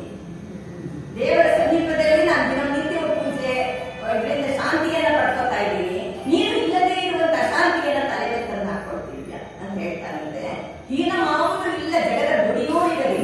ನಾವು ಅವ್ರ ಕೆಲಸ ಕಡಿಮೆದು, ಇವ್ರ ಕೆಲಸ ದೊಡ್ಡದು ಅಂತ ಹೇಳಕ್ಕಾಗಲ್ಲ. ಒಬ್ಬ ಮನೆ ಕಟ್ಟೋದು ಗಾರೆ ಕೆಲಸದಲ್ಲಿ ಬಂದು ಗಾರೆ ಕಟ್ಟಿ ಹಾಕಿ ಮನೆ ಕಟ್ಕೊಂಡಿದ್ರೆ ನಾವೇನು ವಾಸ ಮಾಡ್ಬೇಕಿತ್ತು. ಒಬ್ಬ ರೈತ ಬೆಳೆ ಬೆಳೆದಿದ್ರೆ ನಾವೇನ್ ತಿನ್ಬೇಕಾಗಿತ್ತು. ಅದಕ್ಕೆ ಶ್ರೇಷ್ಠ ಕೆಲಸ ಎಲ್ಲವೂ ಶ್ರೇಷ್ಠವೇ. ಅವರವರ ಕರ್ತವ್ಯವನ್ನ ಅವರು ತಿಳ್ಕೊಂಡು ಮಾಡಬೇಕಷ್ಟೆ. ಬೆದಕಾಟ ಬದುಕೆಲ್ಲ ಚಣ ಚಣವು ಹೊಸ ಹಸಿವು, ಅದಕ್ಕಾಗಿ ಮತ್ತೊಂದಕ್ಕಾಗಿ. ಬೆದಕಾಟ ಬದುಕೆಲ್ಲ ಚಣ ಚಣವು ಹೊಸ ಹಸಿವು, ಅದಕ್ಕಾಗಿ ಮತ್ತೊಂದಕ್ಕಾಗಿ. ಅಧಿಕಾರ ಸಿರಿ ಸೊಗಸು ಕೀರ್ತಿಗಳ ನೆನೆದುವರ, ಅಧಿಕಾರ ಸಿರಿ ಸೊಗಸು ಕೀರ್ತಿಗಳ ನೆನೆದುವರ, ಕುದಿಯುತ್ತಿಹುದಾವುಗಂ ಮಂಕುತಿಮ್ಮ, ಕುದಿಯುತ್ತಿಹುದಾವಗಂ ಮಂಕುತಿಮ್ಮ ಮಂಕುತಿಮ್ಮ. ಬೆದುಕಾಟ ಬದುಕೆಲ್ಲ ಚಣಚಣಕ್ಕೂ ಹೊಸ ಹಸಿವು. ಇವರು ಒಂದೊಂದು ಪದ್ಯಗಳು, ಒಂದೊಂದು ಸಾಲುಗಳು, ಅವರು ನಿಜವಾಗಲೂ ಒಂದು ದೈವಸ್ಥಾನವನ್ನು ನೀಡಿದವರು. ಮತ್ತೆ ಸಾಮಾನ್ಯಕ್ಕೆ ಕುವೆಂಪು ಅವರು ಹೇಳ್ತಾರಂತೆ, ಹಿಂದೆನೂ ಇಂಥ ಕಾವ್ಯ ಬರ್ತಿಲ್ಲ, ಮುಂದೆನೂ ಇಂಥ ಕಾವ್ಯ ಬರಲ್ಲ, ಇದೆಂತ ಮೇರುಕೃತಿ ಅಂತ ಅವ್ರ ಬಾಯಿನಲ್ಲೇ ಬಂದಿದೆ. ಅದರಿಂದ ಇಂಥ ಮೇರುಕೃತಿಯನ್ನು ಅಧ್ಯಯನ ಮಾಡಬೇಕಾದ್ರೆ ನಿಜವಾಗ್ಲೂ ನಾವು ಬಹಳ ಡೀಪ್ ಸ್ಟಡಿ ಮಾಡಬೇಕು. ಬರೀ ಮೇಲ್ನೋಟ ಪದ್ಯ ಅರ್ಥ ಮಾಡ್ಕೊಂಡು ಹೇಳಿದ್ರೆ ಸಾಕಾಗಲ್ಲ. ಬದುಕಾಟ ಬದುಕೆಲ್ಲ ಚಣಚಣಕ್ಕೂ ಹೊಸ ಹಸಿವು, ಕ್ಷಣ ಕ್ಷಣಕ್ಕೆ ಹೊಸ ಹಸಿವು ಮನುಷ್ಯನಿಗೆ. ಯಾವುದ್ರ ಬಗ್ಗೆ? ಸೊಗಸು, ಕೀರ್ತಿ, ಹಣ, ಒಡವೆ, ಐಶ್ವರ್ಯಗಳು, ಮನೆ, ಮಠ. ಒಂದ್ ಮನೆ ಇದ್ರೆ ಸಾಲು, ಇನ್ನೊಂದ್ ಮನೆ ಬೇಕು. ಒಂದ್ ಕಾರ್ ಇದ್ರೆ ಸಾಲು, ಎರಡು ಕಾರ್ ಬೇಕು. ಈ ರೀತಿ ಮನುಷ್ಯ ಕ್ಷಣ ಕ್ಷಣಕ್ಕೂ ಹೊಸ ಹಸಿವು, ಹೊಸ ಆಸೆಗಳು. ಒಂದ್ ಆಸೆ ಇದೆ ಅಂದ್ರೆ ಇನ್ನೊಂದು ಆಸೆ ಬರ್ತಾನೆ, ಇನ್ನೊಂದು ಆಸೆ ಇದೆ ಅಂದ್ರೆ ಮತ್ತೊಂದರ ಆಸೆ.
ನಿದರ್ಶನವಿರುವ ಪದ್ಯ. ಯಾವುದೂ ಬೇಡ ಅಂತ ಹೇಳಕ್ಕೆ ಆಗಲ್ಲ, ಅಷ್ಟೊಂದು ಆರಿಸ್ಕೊಳ್ಬೇಕಾದ್ರೆ ಕಷ್ಟ ಆಗತ್ತೆ ನಮಗೆ. ಬದುಕು ಜಟಕಾ ಬಂದು ವಿದ್ಯಾಧರ ಸಾಹೇಬ. ನಾವೆಲ್ಲ ಬದುಕು ಪ್ರಯಾಣ ಮಾಡ್ತಾನೆ ಇದ್ದೀವಿ. ಮೊದಲಿಂದ ಕಡೆ ತನಕ ಪ್ರಯಾಣ ಮಾಡಿ ನಮ್ಮ ನಿಲ್ದಾಣ ಬಂದಾಗ ಇಳಿದೋಗಿ ಹೋಗ್ತೀವಿ. ಟ್ರೈನ್ ಹೋಗೋ, ಫ್ಲೈಟು, ಎಲ್ಲ ಕಡೆ ಬಸ್ಸು, ಕಾರಲ್ಲಿ ಹೋಗೋರು ಮಧ್ಯ ಮಧ್ಯೆ ಇಳಿದು ಪಯಣಿಗಳು ಹೊರಟೋಗ್ತಾರೆ. ಹಾಗೆ ಜೀವನ ಸಾಗ್ತಾ ಇರುತ್ತೆ. ಕುದುರೆ ನೀನು ಕುದುರೆ, ಇದರ ಸಾರಥಿ ಯಾರು? ವಿಧಿ ಹೇಳಿದ ಕಡೆ ನೀನು ಹೋಗ್ಬೇಕು, ನಿನ್ಗಿಷ್ಟ ಆಗೋ ಕಡೆ ಅಲ್ಲ. ಪಯಣಿಗರು ನೀನು ಕರ್ಕೊಂಡು ಹೋಗ್ಬೇಕಾಗಿತ್ತೆ, ನಡೀತಾ ಇರ್ತೀಯ. ಆದ್ರೆ ಪಯಣಿಗರ ವಿಧಿಯನ್ನ ದೇವರು ಬರ್ತಿರ್ತಾನೆ. ಮೊನ್ನೆ ತಾನೇ ಫ್ಲೈಟ್ ಆಕ್ಸಿಡೆಂಟ್ ಅಲ್ಲಿ ನಾವು ನೋಡಿದ್ವಿ. ಎಂತ ತಮ್ಮ ಮನೆಗಳು ಸೇರ್ಕೊಳ್ಬೇಕು, ತಮ್ಮವರು ಸೇರ್ಕೋಬೇಕು ಅಂತ ಖುಷಿಯಿಂದ ಫ್ಲೈಟ್ ಹತ್ತಿದವರು 5 ನಿಮಿಷಕ್ಕೆ ಅದಾಪತನಕ್ಕೆ ಹೋದ್ರು ಅಂತಂದ್ರೆ ಎಷ್ಟು ದುಃಖ ಆಗುತ್ತೆ, ಭ್ರಮೆ ಆಗುತ್ತೆ ನಮ್ಗೆ, ಇದು ನಿಜನ ಅಂದ್ಬಿಟ್ಟು. ಈ ರೀತಿ ಇಂಥ ಮದುವೆಗೂ ಮಸಣಕ್ಕೂ, ಮದುವೆ ಮನೆಗೆ ಹೊರಟು ಮಸಣಕ್ಕೆ ಹೋಗಿ ತಲುಪಬಹುದು. ಯಾಕೆಂದ್ರೆ ವಿಧಿಯ ಬರಹದ ಮುಂದೆ ಯಾರೂ ಇಲ್ಲ, ಯಾರ ಕೈಲೂ ಆಗಲ್ಲ ಉಳ್ಕೊಂಡು ಬರಕ್ ನಮ್ಗೆ. ಪದ ಕುಸಿಯೇ ನೆಲೆಯುವುದು ಮಂಕುತಿಮ್ಮ. ಪದ ನೆಲ ನಿಂತಿರೋ ನೆಲನೇ ಕುಸಿತಿದೆ. ಆ ನೆಲ ಯಾರು? ದೇವರದು, ಭೂಮಿ. ಅವನೇ ನಮ್ಮನ್ನು ಅಲ್ಲಾಡಿಸ್ಬೇಕಾದ್ರೆ ನಾವು ಇರಕ್ಕಾಗತ್ತೀ? ಇಲ್ಲೊಂದು ಉದಾಹರಣೆ, ಒಂದು ಪುಟ್ಟ ಕತೆ. ಒಂದು ಮರದ ಮೇಲೆ ಗುಬ್ಬಚ್ಚಿ ಒಂದು ಆಹಾರವನ್ನ ಹಿಡ್ಕೊಂಡು ತಿಂತಾ ಇರುತ್ತಂತೆ. ಅಲ್ಲಿ ಯಮಧರ್ಮರಾಯ ಬರ್ತಾನೆ, ವಿಷ್ಣು ಹತ್ರ ಮಾತಾಡ್ಬೇಕು ಅಂತ. ಯಮ ಮತ್ತು ವಿಷ್ಣು ಮಾತಾಡ್ಕೊತಾ ಇರ್ತಾರಂತೆ. ಯಮ ಗುಬ್ಬಚ್ಚಿ ನೋಡಿ ನಗ್ತಾನಂತೆ ಒಂದ್ಸತಿ. ಅಲ್ಲೇ ಕುಳಿತಿದ್ದ ಗರುಡ, ಓ ಯಮನ್ ದೃಷ್ಟಿ ಯಾಕೆ ಈ ಗುಬ್ಬಚ್ಚಿ ಮೇಲೆ ಬಿತ್ತು, ಇವತ್ತು ಮುಗಿತು ಇದರ ಕತೆ ಅನ್ಕೊಂಡಂತೆ. ವಿಷ್ಣು ಹೇಳ್ತಿದ್ರೆ, ಗಾಯಸ್ ಮುಗಿತಾ ಬಂತಪ್ಪ, ಇವತ್ತದು ಅದು ಮುಗಿಯೋದಂತೆ, ಅದು ಹೆಂಗ್ ನೋಡಿ ತಿಂತಾ ಇದೆ ಪಾಪ ಗುಬ್ಬಚ್ಚಿ ಅಂತ ಹೇಳದಂತೆ.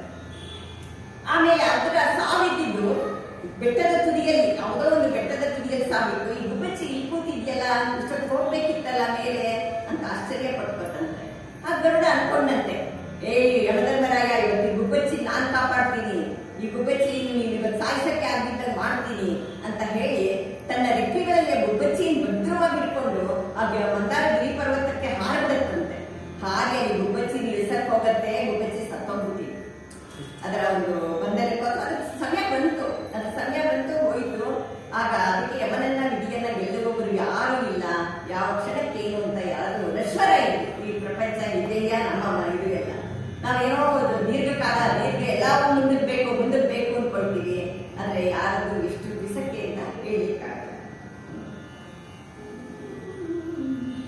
ಸದ್ದು ಮಾಡದೆ ನೀನು ಜಗಕ್ಕೆ ಬಂದವನಲ್ಲ, ಬತ್ತಾಟ ಗುದ್ದಾಟ ಬಾಳೆಲ್ಲವಾಯ್ತು. ಸದ್ದು ಮಾಡದೆ ನೀನು ಜಗಕ್ಕೆ ಬಂದವನಲ್ಲ, ಬತ್ತಾಟ ಗುದ್ದಾಟ ಬಾಳೆಲ್ಲವಾಯ್ತು. ಗದ್ದಲವ ಬಿಡಲು ಕಡತಿರವಾನು ಮಾದೀತೆ, ಗದ್ದಲವ ಬಿಡಲು ಕಡಲಿನ ಅದಾದೀತೆ. ನಿತ್ಯವಲು ಸಾವು ಪಡೆ ಮಂಕುತಿಮ್ಮ, ನಿತ್ಯವಲು ಸಾವು ಪಡೆ ಮಂಕುತಿಮ್ಮ. ಎಲೆ ಮನುಜರೇ, ನೀನು ಭೂಲೋಕಕ್ಕೆ ಬರುವಾಗ ಪ್ರಕೃತಿಯಂತೆ ಶಾಂತ ಸ್ವರೂಪದಿಂದ ನಗನಗ್ತಾ ಬಂದ್ಯಾ? ಇಲ್ಲ, ಹತ್ಕೊಂಡೇ ಹುಟ್ಟಿದೆ. ಮಗುಳಬೇಕು ಅಂತೀವಿ. ಅಳುತ್ತಲೇನೆ ಈ ಜಗತ್ತಿಗೆ ಕಾಲಿಡುತ್ತೆ ಮಗು. ಅದರಿಂದ ಅದರ ಜೀವನ ಎಲ್ಲ ಆಮೇಲೆ ಶಾಲೆ, ವಿದ್ಯಾಭ್ಯಾಸ, ಯೌವನ, ಮದುವೆ, ಮನೆ, ಸಂಸಾರ, ಮಕ್ಕಳು, ಹೀಗೆ ಒಂದೊಂದು ಬೆಳೀತಾ ಹೋಗ್ತಾ ಅವನು ಆರ್ಭಟ, ಕೂಗಾಟ, ಚೀರಾಟ ಎಲ್ಲವೂ ಜಾಸ್ತಿ ಆಗ್ತಾ ಹೋಗುತ್ತೆ. ಅವನಿಗೆ ನೆಮ್ಮದಿ, ಶಾಂತಿ ಅನ್ನೋದು ಇರಲ್ಲ. ಒಂದ್ ಮಾಡಿದ ತಕ್ಷಣ ಇನ್ನೊಂದು ಮಾಡ್ಬೇಕು, ಮಕ್ಕಳು ಓದಿಸ್ಬೇಕು, ಅವ್ರ ಜವಾಬ್ದಾರಿ ನಮ್ಮ ಏನಿದೆ ಅನ್ನೋದ್ರಿಂದ ಮನುಷ್ಯನಿಗೆ ಬರ್ತಾನೆ ಇರುತ್ತೆ. ಮೇಲಿಂದ ಮೇಲೆ ಸಮಸ್ಯೆಗಳು ಹುಟ್ಕೊಳ್ತಾನೆ ಇರುತ್ತೆ. ಒಂದು ನಿವಾರಣೆ ಆದ್ರೆ ಇನ್ನೊಂದು ಸಮಸ್ಯೆಗಳು. ಹಾಗೆ ಕಡೆ ದಿನ ಹೋಗೋವಾಗಾದ್ರೂ ನಿನ್ ಮನಸ್ಸು ಶಾಂತಿ ಸಮಾಧಾನ ಇದೆಯಾ? ಇಲ್ಲ. ಕಾಯಿಲೆಯಿಂದ ನಲ್ಲಿ ಹೋಗ್ತೀಯಾ, ಆಸ್ಪತ್ರೆಗೆ ಬಿಟ್ಕೊಂಡು ಅಯ್ಯೋ ಅಮ್ಮ ಅನ್ಕೊಂಡು ಹೋಗ್ತೀವಿ. ಈ ರೀತಿ ಅವನಿಗೆ ಯಾವಾಗ ಶಾಂತಿ ನೆಮ್ಮದಿ ಇದ್ರೆ ಅವನ ಅಲೌಕಿಕಕ್ಕೆ ಹೋದಾಗ ಅವನ ಮನಸ್ಸಿನ ಅಂತರಿಕ್ಷಣ ಜ್ಞಾನದಿಂದ ಬರಬೇಕು. ಅರಿವು, ಜ್ಞಾನ, ಬುದ್ಧಿ, ವಿಚಾರಗಳಿಂದ ಅವನು ಶಾಂತಿ ಪಡ್ಕೋಬೇಕೇ ಹೊರತು ಈ ಪ್ರಪಂಚಕ್ಕೆ ತನ್ನನ್ನು ಒಪ್ಪಿಸ್ಕೊಂಡ್ಬಿಟ್ರೆ ಬರೀ ಗುದ್ದಾಟ, ಹೋರಾಟ ಇಷ್ಟೇ ಅವನ ಜೀವನ ಅಂತ. ನಾಟಕವನು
ತಕ್ಷಣ ನಾವು ಜಾರ್ಕೊಳ್ಬೇಕು, ನಾವು ಅದೃಶ್ಯರಾಗಬೇಕು. ಹಾಗೆ ಅವನು ನಡ್ಕೊಂಡು ಬಂದಿದ್ದೆ ಈ ಪ್ರಪಂಚ ಭೂಮಿ ಎಲ್ಲ. ಕೋಟಿ ನಟನಾಂತಿಗರು ಪಾತ್ರಗಳ ಏನೇನು ಪಾತ್ರ ವಹಿಸ್ತೀವಿ, ಗಂಡಸರಾದ್ರೆ ಮಗ, ಅಣ್ಣ, ತಮ್ಮ, ತಾತ, ತಂದೆ, ಅವರ ಪಾತ್ರಗಳು ಆ ಕಾಲದಲ್ಲಿ ಆ ಸನ್ನಿವೇಶದಲ್ಲಿ ಏನೇನು ನಿರ್ವಹಿಸಬೇಕು ಅದನ್ನೆಲ್ಲ ನಿರ್ವಹಿಸಿಕೊಂಡು ಹೋಗ್ತಾರೆ. ಹೆಣ್ಣು ಮಕ್ಕಳು ಅಷ್ಟೇ, ಮಗಳು, ಸೊಸೆ, ತಾಯಿ, ಅಜ್ಜಿ, ಅತ್ತೆ, ಈ ರೀತಿ ಮಗಳ ಪಾತ್ರಗಳು. ಹೀಗೆ ನಮ್ಮದೆಲ್ಲ ನಮ್ಮ ಪಾತ್ರಗಳನ್ನ ಸರಿಯಾಗಿ ನಿರ್ವಹಿಸಿಕೊಂಡು ಈ ಜೀವನವನ್ನ ನಾವು ಸಾರ್ಥಕ ಪಡಿಸ್ಕೊಂಡು ಹೋಗ್ಬೇಕು. ಅದಕ್ಕೆ ಒಂದು ಸಣ್ಣ ಉದಾಹರಣೆ. ಮನುಷ್ಯ ಒಂದು ದಿವಸ ಗುರುವನ್ ಕೇಳ್ತಾನಂತೆ. ಒಬ್ಬ ರಾಜ ಇರ್ತಾನೆ, ಗುರುವನ್ ಕೇಳ್ತಾನೆ, ಗುರುವೇ ನಂತರ ಕೋಟಿ ಕೋಟಿ ಹಣ ಇದೆ, ನಾನು ಮೇಲೆ ಹೋಗ್ತಾ ಇದನ್ನೆಲ್ಲ ತೆಗೆದುಕೊಂಡು ಹೋಗ್ಬೋದಾ?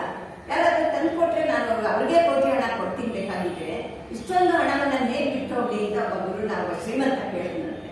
ಆಗ ಗುರು ಹೇಳಿದ್ರಂತೆ, ಅಪ್ಪ ನೀನು ಎಲ್ಲಿಗೆ ಹೋಗ್ಬೇಕಾದ್ರೂ ನೀನು ಅಲ್ಲಿ ಏನು ನಡೆಯುತ್ತೋ ಅದನ್ನ ಮಾತ್ರ ತಗೊಂಡು ಹೋಗ್ಬೇಕಪ್ಪ. ನೀನು ಅಮೆರಿಕ ಹೋದ್ರೆ ಡಾಲರ್ಸ್ ತಗೊಂಡು ಹೋಗ್ಬೇಕು, ಇಂಗ್ಲೆಂಡ್ ಹೋದ್ರೆ ಪೌಂಡ್ಸ್ ತಗೊಂಡು ಹೋಗ್ಬೇಕು, ಯುರೋಪ್ ಹೋದ್ರೆ ಯೂರೋ ತಗೊಂಡು ಹೋಗ್ಬೇಕು. ಅಲ್ಲಲ್ಲಿನ ಚಲಾವಣೆ ನಾಣ್ಯಗಳಿದ್ರೆ ಮಾತ್ರ ನಿಮ್ಗೆ ಅಲ್ಲಿ ಸ್ಥಾನಮಾನ ಉಂಟು, ಅಲ್ಲಿ ಏನಾದ್ರು ನಿಮ್ಗೆ ಕೆಲಸ ಕಾರ್ಯಗಳು ನಡೆಯುತ್ತೆ. ಅದರಿಂದ ನೀನು ದೇವಲೋಕಕ್ಕೆ ಹೋಗ್ಬೇಕು, ದೇವರ ಹತ್ರ ಹೋಗ್ಬೇಕು ಅಂದ್ರೆ ಏನ್ ತಗೊಂಡು ಹೋಗ್ಬೇಕು? ಪುಣ್ಯದ ಮೂಟೆ, ಜ್ಞಾನದ ಮೂಟೆ. ಪುಣ್ಯ, ತ್ಯಾಗ, ದಾನ, ಧರ್ಮ ಏನಾದ್ರೂ ನಿಮ್ಮ ಹತ್ರ ಇದ್ರೆ ಆ ಮೂಟೆ ತಗೊಂಡು ಹೋಗ್ಬೋದಪ್ಪ, ಬೇರೆ ಏನು ತಗೊಂಡು ಹೋಗಕ್ಕಾಗಲ್ಲ ಅನ್ನುತ್ತೆ. ಇದು ಒಂದು ಉದಾಹರಣೆ. ನಂಟು ತಂಟೆಗಳ ಗಂಟಿ ಬ್ರಹ್ಮ ಭಂಡಾರ, ನಂಟು ತಂಟೆಗಳ ಗಂಟಿ ಬ್ರಹ್ಮ ಭಂಡಾರ, ಅಂಟಿಲ್ಲವೆನಗೆ ಇದರೊಳು ಎನ್ನಡಿರಲೆಂದೆಂದು, ಅಂಟಿಲ್ಲವೆನಗೆ ಇದರೊಳು ಎನ್ನದಿರಲೆಂದೊಂದು, ಒಂಟಿ ನೀನೊಳ ಜಗಕ್ಕೆ ಬಂಟ ಹೊರ ಜಗಕ್ಕಾಗಿ, ಒಂಟಿ ನೀನೊಳ ಜಗಕ್ಕೆ ಬಂಟ ಹೊರ ಜಗಕ್ಕಾಗಿ, ಒಂಟಿಸಿಕೊ ಜೀವನವ ಮಂಕುತಿಮ್ಮ, ಒಂಟಿಸಿಕೊ ಜೀವನವ ಮಂಕುತಿಮ್ಮ. ನಂಟು ತಂಟೆಗಳ ಗಂಟೆ ಬ್ರಹ್ಮ ಭಂಡಾರ. ಈ ಭಂಡಾರ ಇಲ್ಲಿ ಬಂದ್ಬಿಟ್ಟಿದೀವಿ. ಈ ಭೂಮಿ ಹುಟ್ಟಿದ ಮೇಲೆ ಏನಾಗತ್ತೆ? ನಂಟುಗಳು ಅಂಟಿಕೊಳ್ಳುತ್ತೆ. ಹುಟ್ಟುತ್ತಲೇ ಮಗುಗೆ ಅಪ್ಪ, ಅಮ್ಮ, ಅಣ್ಣ, ತಾತ, ಅಜ್ಜಿ, ಅಕ್ಕಪಕ್ಕದ ಮನೆಯವರು, ಮಗು ಬೆಳೀತಾ ಬೆಳೀತಾ ನಂಟುಗಳು ಒಂದು ಬಳಗಗಳು ಜಾಸ್ತಿ ಆಗತ್ತೆ. ಅದಕ್ಕೆ ಒಂದು ಬೆಳೀತಾ ಹೋಗುತ್ತೆ. ಅಂಟಿಲ್ಲವೆಂದು ಯಾರು ಅಂಟಿಸ್ಕೊಳ್ಳಲ್ಲ, ಯಾರು ಅಂಟಿಸ್ಕೊಳ್ಳದೆ ತಾವರೇ ಎಲೆಯ ಮೇಲಿನ ನೀರಿನಂತೆ ಕೊಡದ ತಕ್ಷಣ ನೀರು ಬಿಡೋಗುತ್ತೆ. ಇದ್ರಲ್ಲಿ ನೀರು ಬಿಡ್ತಾ ಇಲ್ವಾ ಅಂತ ಗೊತ್ತಿರಲ್ಲ ನಮಗೆ. ಆ ರೀತಿ ಅಂಟಿಸ್ಕೊಳ್ಳದೆ ಬಾಳ್ಬೇಕು. ಹೇಗೆ ಸಾಧ್ಯ? ವಿರಕ್ತನಾದವರು ಮಾತ್ರ ಸಾಧ್ಯ, ಅಲೌಕಿಕ ಜ್ಞಾನಿಗೆ ಮಾತ್ರ ಸಾಧ್ಯ, ಅದನ್ನು ತಿಳ್ಕೊಂಡವನಿಗೆ. ಅದರಿಂದ ಒಂಟಿ ನೀರಿನೊಳಗೆ ಬಂಟ ಹೊರ ಜಾಗಕ್ಕಾಗಿ, ಹೊರ ಜಗತ್ತಿನಲ್ಲಿ ಜನರ ಜೊತೆ ಸೇರ್ಕೋ, ಆದ್ರೆ ಒಂಟಿಯಾಗಿ ಯೋಚನೆ ಮಾಡು, ನೀನು ಅಂತರದ ವೀಕ್ಷಣೆ ಮಾಡು ಅನ್ನೋದಕ್ಕೆ ಒಂದು ಉದಾಹರಣೆ. ದಶರಥ ಜನಕ ಮಹಾರಾಜ ಬಹಳ ವೈಭವ, ಅರಮನೆ ಬೇಕಾದಷ್ಟಿತ್ತು, ಅವನಿಗೇನು ಕಡಿಮೆ ಇಲ್ಲ. ಆದ್ರೆ ಜನ ಎಲ್ಲ ಅವ್ನು ಬಹಳ ವಿರಕ್ತ, ಬಹಳ ವೈರಾಗಿ, ಎಲ್ಲರಿದ್ರು ಅವ್ನಿಗೇನು ಇಲ್ಲ ತರ ಬದುಕ್ತಾನೆ, ಜಂಬ ಅಹಂಕಾರಗಳು ಸ್ವಲ್ಪನೂ ಇಲ್ಲ ಅಂತ ಮಾತಾಡ್ಕೊತಿದ್ರಂತೆ. ಆಗ ವೇದವ್ಯಾಸರ ಮಗ ಶುಕಮುನಿ ಅವನನ್ನು ಪರೀಕ್ಷಿಸ್ಬೇಕು, ಆ ದಶರಥನ ಹತ್ರದಿ ನೋಡ್ಬೇಕಲ್ಲ, ಬರೀ ಕೇಳಿದೀನಲ್ಲ ಅಂತ ಸೀದಾ ಬಂದ. ದಶರಥ ರಾಜನ ಅರಮನೆಗೆ ಬಂದ. ಇವನು ಇಲ್ಲಿ ವೇದಾಂತ ಸಭೆ ನಡೆದಿದೆ. ಜನಕ ಮಹಾರಾಜ ಸುಮ್ಮನೆ ಕೂತ್ಬಿಟ್ಟಿದ್ದಾನೆ ಮಧ್ಯದಲ್ಲಿ, ಜನಗಳ ಮಧ್ಯೆ, ಯಾವ ಸಿಂಹಾಸನವೂ ಹಾಕೊಂಡಿಲ್ಲ. ಸರಿ, ಶುಕಮುನಿ ಬರೋವಾಗ ಹೊರಗಡೆ ಕಮಂಡಲು, ದಂಡ, ಅವನ ಜೋಳಿಗೆ ಎಲ್ಲವನ್ನ ಒಳಗೆ ಇಟ್ಟು ದಶರಥನ ಹಿಂದೆಯೇ ಬಂದು ಕೂತ್ಕೊಂಡಂತೆ. ಅದರಿಂದ ದಶರಥನ ಗಮನಿಸಬೇಕು ಅಂತ ನೋಡ್ತಾನೆ. ತಲ್ಲೀನಾಗಿದ್ದಾನೆ ದಶರಥ. ಆ ಕಡೆ ಮಿಸ್ಕಾಡಿಲ್ಲ, ಯಾರು ಬಂದಿದ್ದಾರೆ ಬಂದಿಲ್ಲ ಅಂತ ನೋಡಿಲ್ಲ. ಅಚ್ಚೊಬ್ಬ ರಾಜದೂತ ಓಡ್ ಬಂದಂತೆ ದಶರಥನ ಕಿವಿಯಲ್ಲಿ ಹೇಳ್ತಾನೆ, ಮಹಾರಾಜರೇ ಅರಮನೆ ಬೆಂಕಿ ಬಿದ್ದಿದೆ, ನೀವು ಎದ್ದು ಬನ್ನಿ, ನಾವೇನ್ ಮಾಡ್ಬೇಕು ಅಂತ ಬಂದು ಹೇಳ್ತಾನಂತೆ. ಆದ್ರೂ ದಶರಥ ಏನು ಕೇಳಿಸ್ಕೊಂಡಲೇ ಇರೋನೇ ಕೂತಿದ್ದಂತೆ. ಸರಿ, ಇನ್ನೂ ಸ್ವಲ್ಪ ಇನ್ನೊಬ್ಬ ದೂತ ಬಂದ. ಏನಾದ್ರು ರಾಜಾಜ್ಞೆ ಕೊಡಿ, ಎಲ್ರು ಒದ್ದಾಡ್ತಿದ್ದೀವಿ, ಅಲ್ಲಿ ತುಂಬಾ ಕಷ್ಟ ಬಂದಿದೆ, ಹೇಳಿ ನೀವು ಬನ್ನಿ ಅಂತ ಕರೆದ್ರು. ಈ ರಾಜ ಅಲ್ಲಾಡಿ. ಆದ್ರೆ ಆ ಶುಕಮುನಿ ಅವನು ಸನ್ಯಾಸಿ, ವೈರಾಗಿ, ಅವನೇನ್ ಮಾಡ್ದ? ಓಡೋದ್ ನನ್ನ ದಂಡ ಕಮಂಡಲು ಜೋಳಿಗೆ ಏನಾಯ್ತು ಅಂತ ಆಚೆಗೆ ಇದ್ದು ಓಡೋದ್ನಂತೆ.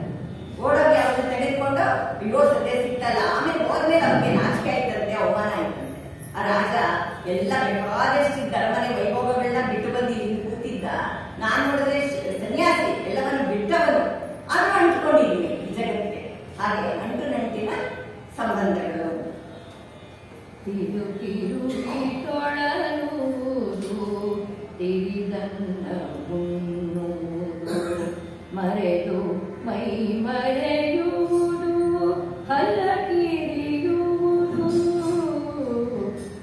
ತಿರುಗಿ ತೊಳಲುವುದು ತಿರಿದನ್ನ ಉಣ್ಣುವುದು ಮರೆದು ಮೈ ಮರೆಯುವುದು ಹಲ್ಲ ಕಿರಿಯುವುದು ಮರಳಿ ಕೊರಗಾಡುವುದು ಕೆರಳುವುದು ನರಳುವುದು ಮರಳಿ ಕೊರಗಾಡುವುದು ಕೆರಳುವುದು ನರಳುವುದು ಇರುವಿದೇನೋ ಬಣರಗಳೇ ಇರುವಿದೇನೋ ಬಣರಗಳೇ ಮಂಕುತಿಮ್ಮ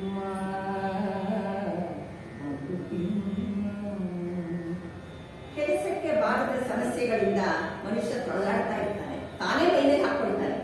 ಅದನ್ನು ಎದುರಿಸುವ ಶಕ್ತಿ ಇದೆ ಅವನು. ಅದಕ್ಕೆ ಆಘಾತಕಾರಿ ಕಷ್ಟ ಬಂತು, ಆ ದೇವರು ಕೊಟ್ಟ ರೋಗ ರುಜಿನ ಬಂತು, ಆ ದೇವರು ಕಣ್ಣಿಲ್ಲ, ನಾನು ಎಷ್ಟು ಪೂಜೆ ಮಾಡ್ತೀನಿ, ಎಷ್ಟು ಸ್ತುತಿಸ್ತೀನಿ, ಈ ರೀತಿ ಕಷ್ಟಗಳು ಬರೋದೇ ನಮಗೆ ಅಂತ ಹೆಣಗಾಡ್ತಾ ಇರ್ತಾನೆ. ಆದ್ರೆ ಅವನಲ್ಲಿ ಏನಿರುತ್ತೆ, ಒಣ ಜರ್ವ, ಗರ್ವ, ಹೆಮ್ಮೆ, ಅಹಂ ಎಲ್ಲವೂ ತುಂಬಿಕೊಂಡಿರುವಾಗ ಅಲ್ಲಿ ದೇವರಿಗೆ ಎಲ್ಲಿ ಸ್ಥಾನವಿದೆ. ಅನೇಕ ಗುರುಗಳು ಹಿರಿಯರು ನಮ್ಗೆ ಹೇಳೋಗಿದ್ದಾರೆ, ನಿಮ್ಮ ನಿಮ್ಮ ಮನಸ್ಸಿನಲ್ಲಿ ಕೆಟ್ಟ ಗುಣಗಳನ್ನ ಬಿಟ್ಟು ಒಳ್ಳೆಯ ಗುಣಗಳನ್ನ ಆವಿರ್ಭವಿಸಿಕೊಳ್ಳಿ ಅಂತ ಹೇಳೋಗಿದ್ದಾರೆ. ಆದ್ರೆ ನಾವು ಆಚರಣೆ ತರಲ್ಲ ಅಷ್ಟೇ, ಅಲ್ಲಿ ಕೇಳ್ತೀವಿ, ಅಲ್ಲಿ ಬಿಡ್ತೀವಿ. ಎಲ್ಲಿ ತ್ಯಾಗ, ದಾನ, ಧರ್ಮ, ಪ್ರೀತಿ, ವಿಶ್ವಾಸ, ಸಹಕಾರ ಅವೆಲ್ಲ ಇರುತ್ತೋ ಅಲ್ಲಿ ನಿಸ್ವಾರ್ಥ, ಜಂಬ, ಅಹಂಕಾರ, ಗರ್ವ ಯಾವುದೂ ಇರಲ್ಲ. ಆದ್ರೆ ನಾವು ಯಾವ್ದಂತ ಪಾಲ್ತಿಗೋ ಆ ರೀತಿ ಹೋಗ್ತಾನೆ. ಅದಕ್ಕೆ ಒಂದು ಕೆಲಸ ಬಾಧ್ಯತೆಯನ್ನ ಕಟ್ಕೊಂಡು ಒದ್ದಾಡ್ತಾನಲ್ಲ ಈ ಮನುಷ್ಯ ಅಂತ. ಇಲ್ಲೊಂದೊಂದು ಪುಟ್ಟ ಕಥೆ ಎಕ್ಸಾಂಪಲ್ಗೆ, ಒಬ್ಬ ಶ್ರೀಮಂತ ಇದ್ದ, ಅವನಿಗೆ ಬಹಳಷ್ಟು ಹಣ, ಆಸ್ತಿ ಪಾಸ್ತಿ ಎಲ್ಲ ಇತ್ತು. ಇಬ್ಬರು ಗಂಡು ಮಕ್ಕಳು ಅವನಿಗೆ. ನನ್ನ ನಂತರ ಇದನ್ನೆಲ್ಲ ನೋಡ್ಕೊಳ್ಳೋ ಅಂತ ಯೋಗಿ ನನ್ನ ಮಗನಿಗೆ ನಾನು ಕೊಟ್ಕೋಗ್ಬೇಕು, ನನ್ನ ಉತ್ತರಾಧಿಕಾರಿ ಯಾರಿರ್ಬೋದು ಮುಂದಕ್ಕೆ, ಅವ್ರನ್ನ ಪರೀಕ್ಷೆ ಮಾಡ್ಬೇಕು 2 ವರ್ಷದಲ್ಲಿ ಅಂತ ಅಂದ್ಕೊಂಡು ಆ ಇಬ್ಬರು ಮಕ್ಕಳು ಕರ್ಬಿಡದಂತೆ. ನೋಡಿ, ನಿಮ್ಮಿಬ್ರಿಗೂ 2 ಕೋಣೆಗಳು ಕೊಡ್ತೀನಿ, ಅಲ್ಲಿ ಬೆಳಕು ದೀಪ ಏನೂ ಇರಲ್ಲ. ಆ ಕೋಣೆ ಇಬ್ಬರು ಸಾಮಾನ್ಯಗಳನ್ನ ಕೋಣೆ ತುಂಬಿಸಿಡ್ಬೇಕು. ಯಾವ ರೀತಿ ತುಂಬಿಸ್ತೀರೋ ನಂಗೆ ಗೊತ್ತಿಲ್ಲ, ನಾನು 1 ವಾರ ಬಿಟ್ಟು ಬಂದು ನೋಡ್ತೀನಿ ಅಂತ ಹೇಳೋದು. ಸರಿ, ಮೊದಲನೇ ಮಗ ಏನ್ ಮಾಡ್ದ, ಸಂಭ್ರಮದಿಂದ 1 ವಾರಕ್ಕೆ ಎಲ್ಲ ಏನೇನ್ ಬೇಕೋ ಮನೆಗಳಿಗೆ, ಪಾತ್ರೆ, ಪಡಗ, ಒಡವೆ, ಐಶ್ವರ್ಯ ದಿರಿಸಿ, ತನಗೆ ಏನೇನ್ ಜೀವನದಲ್ಲಿ ಬೇಕೋ ಎಲ್ಲವನ್ನ ತುಂಬಿಸಿ ರೂಮ್ ಪೂರ್ತಿ ತುಂಬಿಸ್ಬಿಟ್ನಂತೆ. ಸರಿ, 2ನೇ ಮಗ ಒಂದು ಬರೀ ಕೋಣೆ, ಖಾಲಿ ಕೋಣೆ, ಏನೂ ಇಲ್ಲ. ಒಂದು ಮೇಜ್ ಹಾಕಿತ್ತು, ಆ ಮೇಜ್ ಮೇಲೆ ಒಂದು ದೀಪ ಇತ್ತು, ಒಂದು ಬೆಂಕಿ ಪಟ್ಟಣ ಇತ್ತು. ಸರಿ, ತಂದೆ ಬಂದಂತೆ ಪರೀಕ್ಷೆ ಮಾಡಕ್ಕೆ ಕರ್ಕೊಂಡು ಬಂದ್ರು ಅವನ್ನ.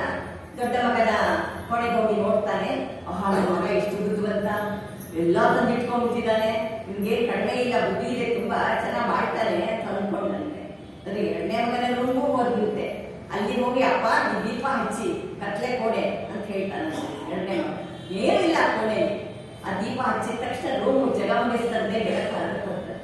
ಆ ರೂಮಿಗೆ ತುಂಬಾ ಬೆಳಕು ತುಂಬೋಯ್ತಂತೆ. ಆಗ ಅವ್ನು ಅನಿಸ್ತಂತೆ, ಈ 2ನೇ ಮಗನೇ ಯೋಗ್ಯ, ಇವನು ಜನಕ್ಕೆ ಬೆಳಕೊಡೋನು, ಜಗಕ್ಕೆ ಬೆಳಕೊಡೋನು ಆಗ್ತಾ ನೀನು ಅಂತ ತಿಳ್ಕೊಂಡು ಆ ಮಗನಿಗೆ ಉತ್ತರಾಧಿಕಾರಿ ಪಟ್ಟವನ್ನ ಕಟ್ಟಿರುತ್ತೆ. ಹಾಗೆ ಸುಮ್ಮನೆ ಮನುಷ್ಯ ತಿರುಗಿ ತಿರುಗಿ ತೊಳಲಾಡ್ತಾನೆ. ತನ್ನಲ್ಲಿರೋದಕ್ಕೆ ಅವ್ನು ಯಾವತ್ತೂ ನೆಮ್ಮದಿ, ಶಾಂತಿ, ಸುಖದಿಂದ ಇರಲ್ಲ. ಅದು ಬೇಕು ಇದು ಬೇಕು ಅಂತ ಇದ್ರೆ ಯಾವತ್ತ ಅವನು ಸಾಕು ಅಂತ ಹೇಳೋದು ಅಂತ ಹೇಳ್ತಾರೆ.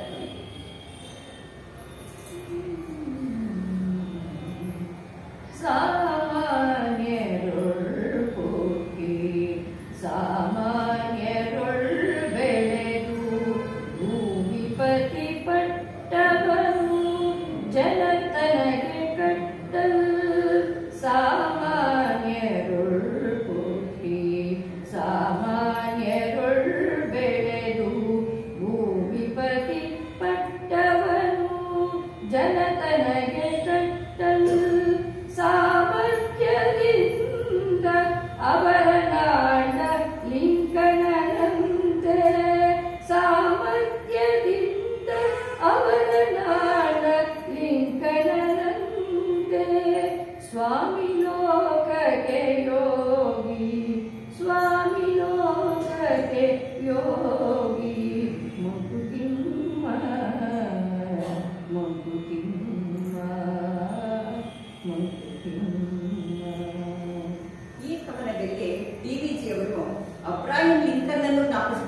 ನಮ್ಮ ದೇಶದವರು ಮಾತ್ರ ಅಲ್ಲ, ಎಲ್ಲೆಲ್ಲಿ ಅಡಗಿದಾರೋ, ಎಲ್ಲೆಲ್ಲಿ ಯಾರ್ಯಾರು ಏನೇನು ಸಾಧನೆ ಮಾಡಿದಾರೋ ಅನ್ನೋದಕ್ಕೆ ಉದಾಹರಣೆ. ಸಾಮಾನ್ಯರು ಹುಟ್ಟಿ ಸಾಮಾನ್ಯರು ಬೆಳೆದು ನಾವೆಲ್ಲ ಏನು ಮಿಡಲ್ ಕ್ಲಾಸ್ ಜನ, ಈ ಕಡೆ ಕೆಳವರೆಗೂ ಅಲ್ಲ, ಆ ಕಡೆ ಮೇಲ್ವರೆಗೂ ಅಲ್ಲ, ಮಧ್ಯಸ್ಥ ಇದರಲ್ಲಿ ಹುಟ್ಟಿ ಬೆಳೆದವರಿಗೆ ಕಷ್ಟ ಸುಖಗಳ ಅರಿವಿರುತ್ತೆ, ಜೀವನದ ಬಗ್ಗೆ ಅರಿವಿರುತ್ತೆ. ಅದರಿಂದ ಇವನು ಸಹ ಲಿಂಗನ್ ಸ್ವಲ್ಪ ಕೆಳವರ್ಗದಲ್ಲಿ ಹುಟ್ಟಿದವರು. ಆಗ ದಾಸ್ಯ ಪದ್ಧತಿ ಇತ್ತು, ಗುಲಾಮತನ ಪದ್ಧತಿ ಇತ್ತು. ಎಲ್ಲ ಶ್ರೀಮಂತರು ಈ ಕೆಳವರ್ಗದ ಜನಗಳು ದುಡಿಸ್ಕೊಳ್ಳೋದು, ಮಾಡೋದು, ಕಷ್ಟ ಕೊಟ್ಟಡಿಯಲ್ಲಿ ಕೊಡೋದು, ಅವರಿಗೆ ಯಾವುದೇ ನೈತಿಕ ಹಕ್ಕು ಸ್ವಾತಂತ್ರ್ಯಗಳನ್ನ ಕೊಡದೆ ಅವರ ಜೀವಮಾನ ಪೂರ್ತಿ ಒಡೆಯುತ್ತಿತ್ತು. ಆಗ ಲಿಂಗನ್ ಚಿಕ್ಕ ಹುಡುಗರಿಂದ ಹೋಗ್ತಾ ಇದ್ದಂತೆ, ಇದು ನನ್ನ ಜನಗಳು ಕಷ್ಟಪಡ್ತಿದ್ದಾರೆ, ನಾನು ಈ ಜನಗಳಿಗೋಸ್ಕರ ನಾನು ಬದುಕಿ ಏನಾದರೂ ಮಾಡಬೇಕು ಅಂತ ಸಾಮಾನ್ಯನಾಗೇ ಹುಟ್ಟಿ ಅವರ ಕಷ್ಟ ಸುಖಗಳಿಗೆ ಮರೆಗೆ ತಾನು ಮೇಲೆ ಬಂದು ವಿದ್ಯಾಭ್ಯಾಸ ಪಡ್ಕೊಂಡು ಒಂದು ಅಮೆರಿಕ ಸಂಯುಕ್ತ ಸಂಸ್ಥಾನಕ್ಕೆ ರಾಷ್ಟ್ರಾಧ್ಯಕ್ಷನಾದ ಅವನು, ಏನೂ ಇದ್ದಲೇ ಇದ್ದವನು. ಅಂತ ಒಂದು ರಾಷ್ಟ್ರಾಧ್ಯಕ್ಷನಾದ ಮೇಲೆ ತನ್ನ ಜನಗಳಿಗೆ ಯಾರು ಕೆಳವರ್ಗದಲ್ಲಿ ಕಷ್ಟಪಡ್ತಿದ್ದಾರೋ ಅಂತವನ್ನ ಮೇಲ್ತರಕ್ಕೆ ಅವರು ಶ್ರಮಿಸಿದ. ಹಾಗೆ ನಮ್ಮಲ್ಲೂ ಸಹ ಡಾಕ್ಟರ್ ಬಿ.ಜಿ. ಅಂಬೇಡ್ಕರ್ ಅವರು ದಲಿತ ಜನಾಂಗದಲ್ಲಿ ಹುಟ್ಟಿ ದಲಿತ ಜನಾಂಗದಲ್ಲಿ ಬೆಳೆದು ದಲಿತರಿಗಾದ ಅಪಮಾನಗಳನ್ನು ಸಹಿಸದೆ ಅವ್ರಿಗೂ ತುಂಬಾ ಕಷ್ಟಗಳು ಕೊಟ್ಟರಂತೆ. ಶಾಲೆಯಲ್ಲಿ ಮೂಲೆಯಲ್ಲಿ ಕೂರಿಸ್ತಾ ಇದ್ದಾರಂತ ಅವ್ರಿಗೆ. ಯಾರಾದ್ರೂ ಬಾಯಕ್ಕೆ ಆದ್ರೆ ನೀರು ಮೇಲಿಂದ ಮುಯ್ಬೇಕು, ಅವ್ರು ಬಾವಿಗೆ ಹೋಗಿ ನೀರು ತಗೊಳ್ಳೋ ಹಾಗಿಲ್ಲ ಆ ಕಾಲದಲ್ಲಿ. ಅವರು ಓದು ವಿದ್ಯಾಭ್ಯಾಸ ಮುಗಿಸೋದೇ ಕಷ್ಟವಾಗಿತ್ತು. ಯಾಕೆಂದ್ರೆ ಎಲ್ಲಾ ಕಡೆ ಅವಹೇಳನ, ಎಲ್ಲಾ ಕಡೆ ಅಪಮಾನ, ಅವ್ರನ್ನೆಲ್ಲರೂ ದೂರ ಇಡೋಂತಾರೆ. ಒಂದು ಕಾಲದಲ್ಲಿ ಅವರಿಗೆ ಶೋಷಣೆ ಆಗಿದ್ದಕ್ಕೆ ಇವತ್ತು ಅವರಿಗೆ ಎಲ್ಲಾ ಕಡೆ ರಿಸರ್ವ್ ಪಟ್ಟ, ಎಲ್ಲರಿಗೂ ಇವತ್ತಿನ ದಿವಸ ಕೆಳವರ್ಗದವರಿಗೆಲ್ಲ ಮೇಲ್ಪಟ್ಟ ಸಿಕ್ಕಿದೆ ಇವತ್ತಿನ ದಿವಸ. ಒಂದು ಕಾಲದಲ್ಲಿ ಅವ್ರ ಮೇಲೆ ಶೋಷಣೆ ಆಗಿದ್ದಕ್ಕೆ. ಅದರಿಂದ ಅಂತಹ ಸಾಮರ್ಥ್ಯದಿಂದ ಆದ ಲಿಂಕನ್ ಅಂತೆ ನಮ್ಮ ಅಂಬೇಡ್ಕರ್ ಅಂಬೇಡ್ಕರೇ ನಮ್ಮ ಸಂವಿಧಾನ ಶಿಲ್ಪಿ ಅನ್ನಿಸ್ಕೊಂಡ್ರು. ಸಂವಿಧಾನದ ಕರುವನ್ನೇ ತಿದ್ದಿದ್ರು, ಹೊಸ ಸ್ವಾತಂತ್ರ್ಯದ ಜನಗಳಿಗೆ ಸಿಗಬೇಕಾದ ಸ್ವಾತಂತ್ರ್ಯದ ಪದ್ಧತಿಗಳೆಲ್ಲ ಬರೆದು. ಈ ರೀತಿ ಇಂತಹ ಒಂದು ಮನುಷ್ಯರುಗಳು ಬಂದು ಸಮಾಜೋದ್ಧಾರಕ್ಕಾಗಿ, ಸಮಾಜದ ಕಲ್ಯಾಣಕ್ಕಾಗಿ, ವಿಶ್ವ ಕಲ್ಯಾಣಕ್ಕಾಗಿ ಬಾಳಿದಂತವರು ಅಂತ ಡಿ.ವಿ.ಜಿ. ಸ್ಮರಿಸಿಕೊಂಡಿದ್ದಾರೆ.